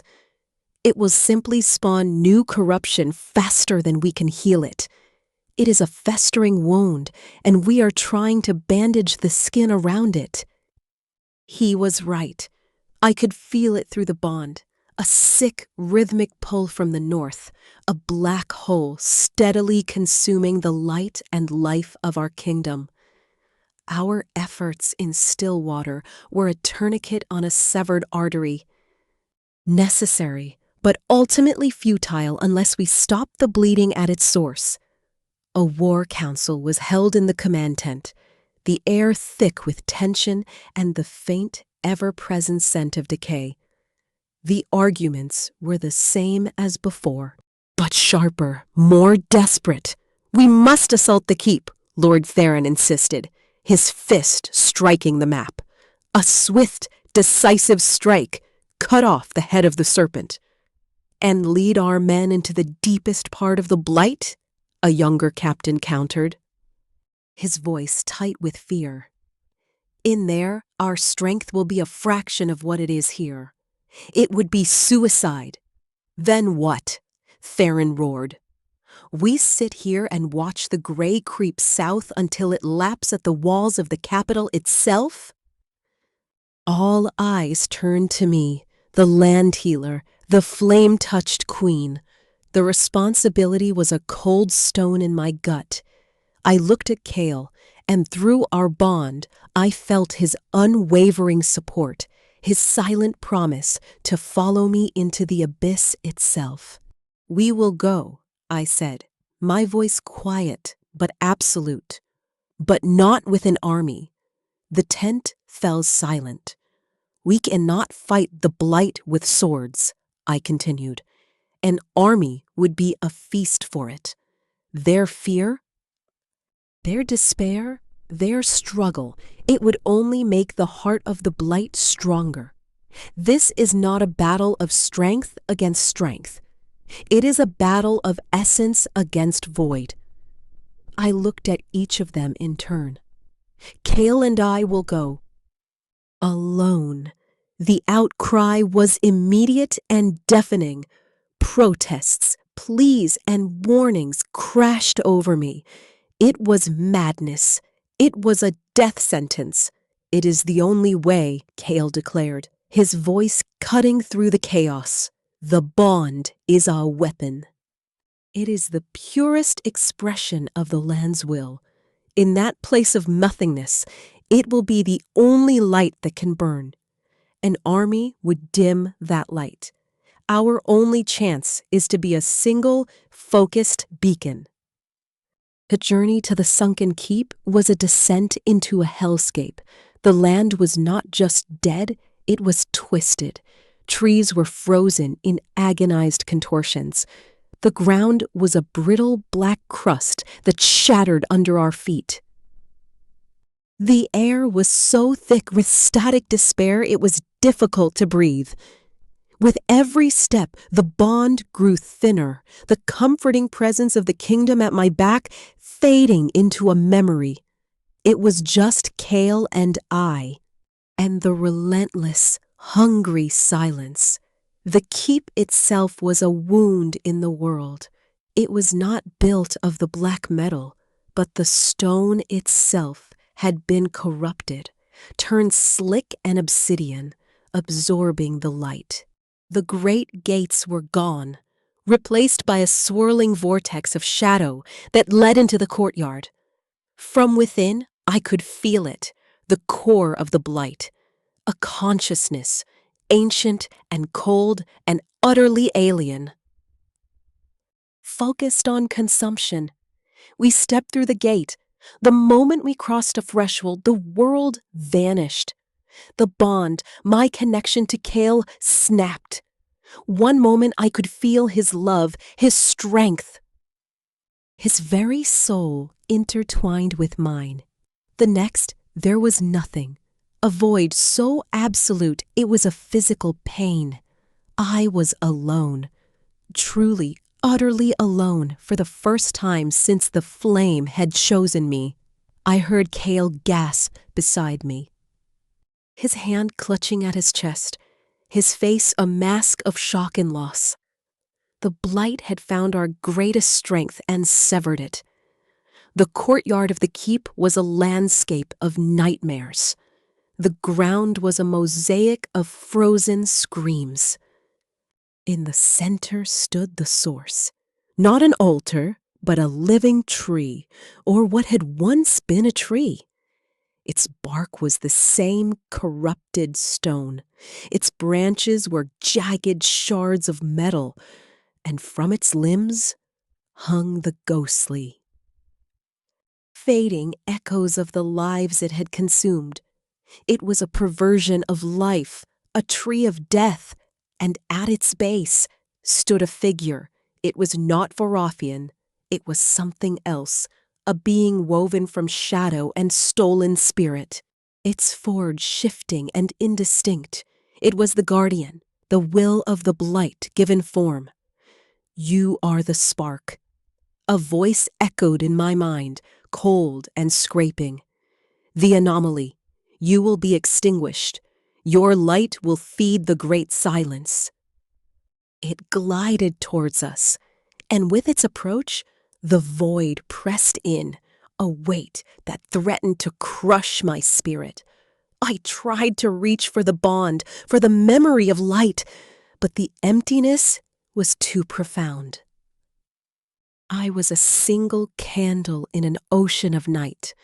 I looked at Kale. His eyes met mine, filled with the same terror and isolation. We were two separate entities, weak and vulnerable. And then I remembered. The bond was not a tether. It was not a rope that could be cut. It was a choice. a recognition. It was written in our very flesh. "Kale!" I cried out, my voice a ragged whisper in the suffocating silence. "The marks!" Understanding dawned in his eyes. As the shadow being lunged, we did not raise weapons. We moved towards each other. He turned his back to me. I pressed my shoulder with its blazing 7-pointed star against the matching mark over his heart. The moment our skin touched, the moment the marks aligned, the void screamed. It was not an explosion of power from within us. It was a denial of the void itself. The bond had not been severed. It had been obscured. Our connection was not of this place. It was of the flame, of the living land, of a love that defied oblivion. In that place of absolute nothing, the simple, physical truth of our destined union became a paradox the blight could not process. A light erupted from our joined marks. Not the brilliant silver of the sovereign flame, but a softer, warmer, golden light. It was the light of a shared memory, of a kindness in a garden 12 years ago, of a whispered thanks from a young servant, of a promise made before the eyes of a kingdom. It was the light of us. The shadow being recoiled, its form flickering, unable to comprehend this energy that was not magic, not force, but something deeper, more fundamental. The light spread from us, a tiny, defiant sun in the heart of the darkness. It did not destroy the corrupted tree, but it created a space, a bubble of reality where the blight's rules did not apply. We stood back to back, mark to mark, a single unbreakable unit in the face of the end. A heart of the blight still beat around us, but it could not touch us. We had not come to destroy it with an army. We had come to prove that it could not destroy us. The battle for the sunken keep was not won that day. But the war was. We had planted a seed of light in the very heart of the darkness. And as we stood there, an unassailable fortress of shared spirit, I knew that no matter how long it took, that seed would grow. An unassailable fortress of shared spirit.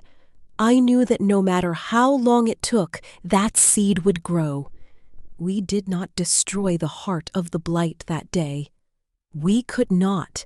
Such a profound corruption, born from centuries of foreign malice and our own neglect, could not be unmade by a single act, no matter how defiant.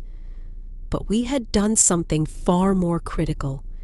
We had proven it could be resisted. We had planted a seed of us in the center of nothing, and that changed everything. Our return to Stillwater was not a triumphant march, but a slow, weary pilgrimage.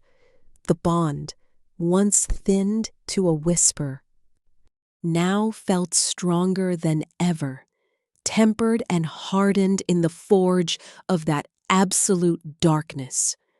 We returned not as conquerors, but as living proof. The sight of us, whole and united, sent a ripple of tangible hope through the camp that was more powerful than any victory speech.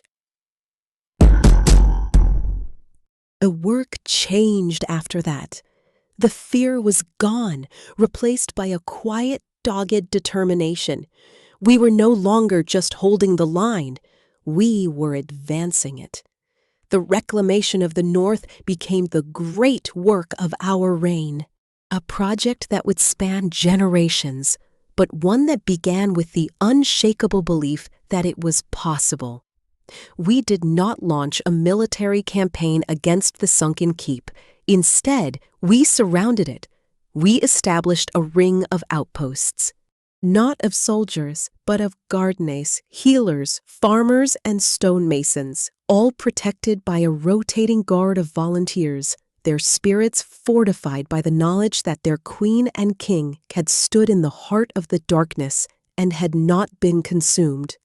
And slowly, painstakingly, we pushed the light forward.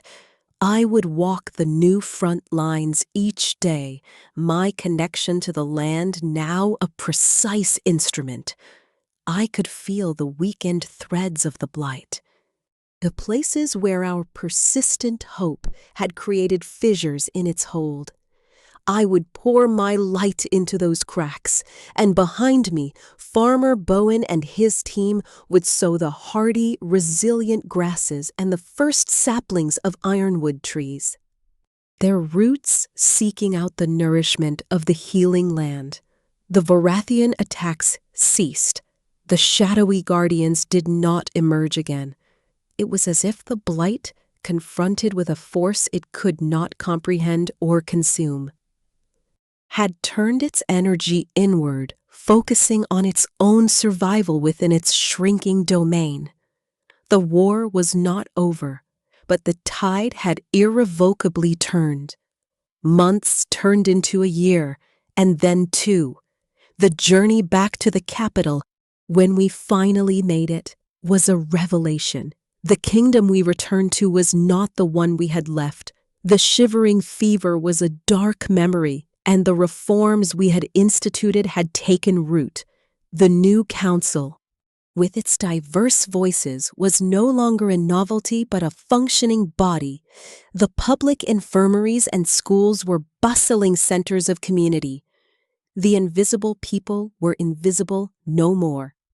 On the first anniversary of our bonding, we stood again in the ceremonial hall. It was fully restored, but it was not the same hall. The new stained glass windows did not depict stern kings and bloody battles. They told a new story. One panel showed an Omega girl braiding a queen's hair. Another showed soldiers and farmers working side by side to build a wall.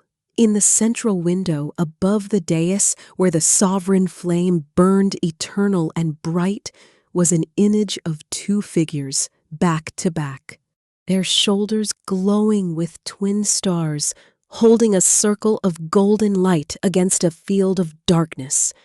We did not need to speak vows again. The bond was our vow, living and breathing between us. Instead, we stood before the flame and our people, and we listened. We listened to the reports of a thriving kingdom. We listened to the songs of children in the streets who had never known a time when an Omega could not be queen. We listened to the deep, contented hum of the land, healthy and whole. That night, in the quiet of our chambers, I stood on the balcony, looking out at the city lights twinkling like a field of fallen stars. Tail came to stand beside me, his hand finding mine. "It is done," he said softly, not as a question, but as a statement of profound fact. I leaned my head against his shoulder, the warmth of him a comfort I would never take for granted. "No," I whispered, echoing my words from so long ago. "It is never done. A kingdom is not a monument to be built and finished. It is a garden. It must be constantly tended. We have pulled the worst of the weeds and enriched the soil. We have planted strong seeds. But the work of nurturing, of guiding, of protecting, that goes on." I looked down at the silver ribbon still tied around my wrist, a permanent reminder of the invisible girl I had been. She was not gone. She was the root from which all of this had grown. Her silence had taught me to listen. Her invisibility had taught me to see. Her survival had taught me the true meaning of strength. The flame had not chosen a queen that day it blazed to life in a hall of shattered dreams. It had chosen a gardener. It had chosen a healer. It had chosen a partner for a king who was wise enough to rule beside her, not over her. Our story began with 500 failures and a single impossible hope found on her knees, scrubbing a floor. It did not end with a grand victory or a final decisive battle. It simply blossomed. It transformed into the quiet, enduring work of building a world where every soul had the right to shine, where the strength of the kingdom was measured not by the height of its walls, but by the depth of its compassion, and where the most powerful magic of all was not fire or force, but the unbreakable bond of shared hope. And as I stood there, hand in hand with my king, our marks glowing softly in the night, I knew that the flame had been right all along. True sovereignty does not burn brightest in palaces of stone. It burns brightest in the most unexpected hearts, and it shines on forever.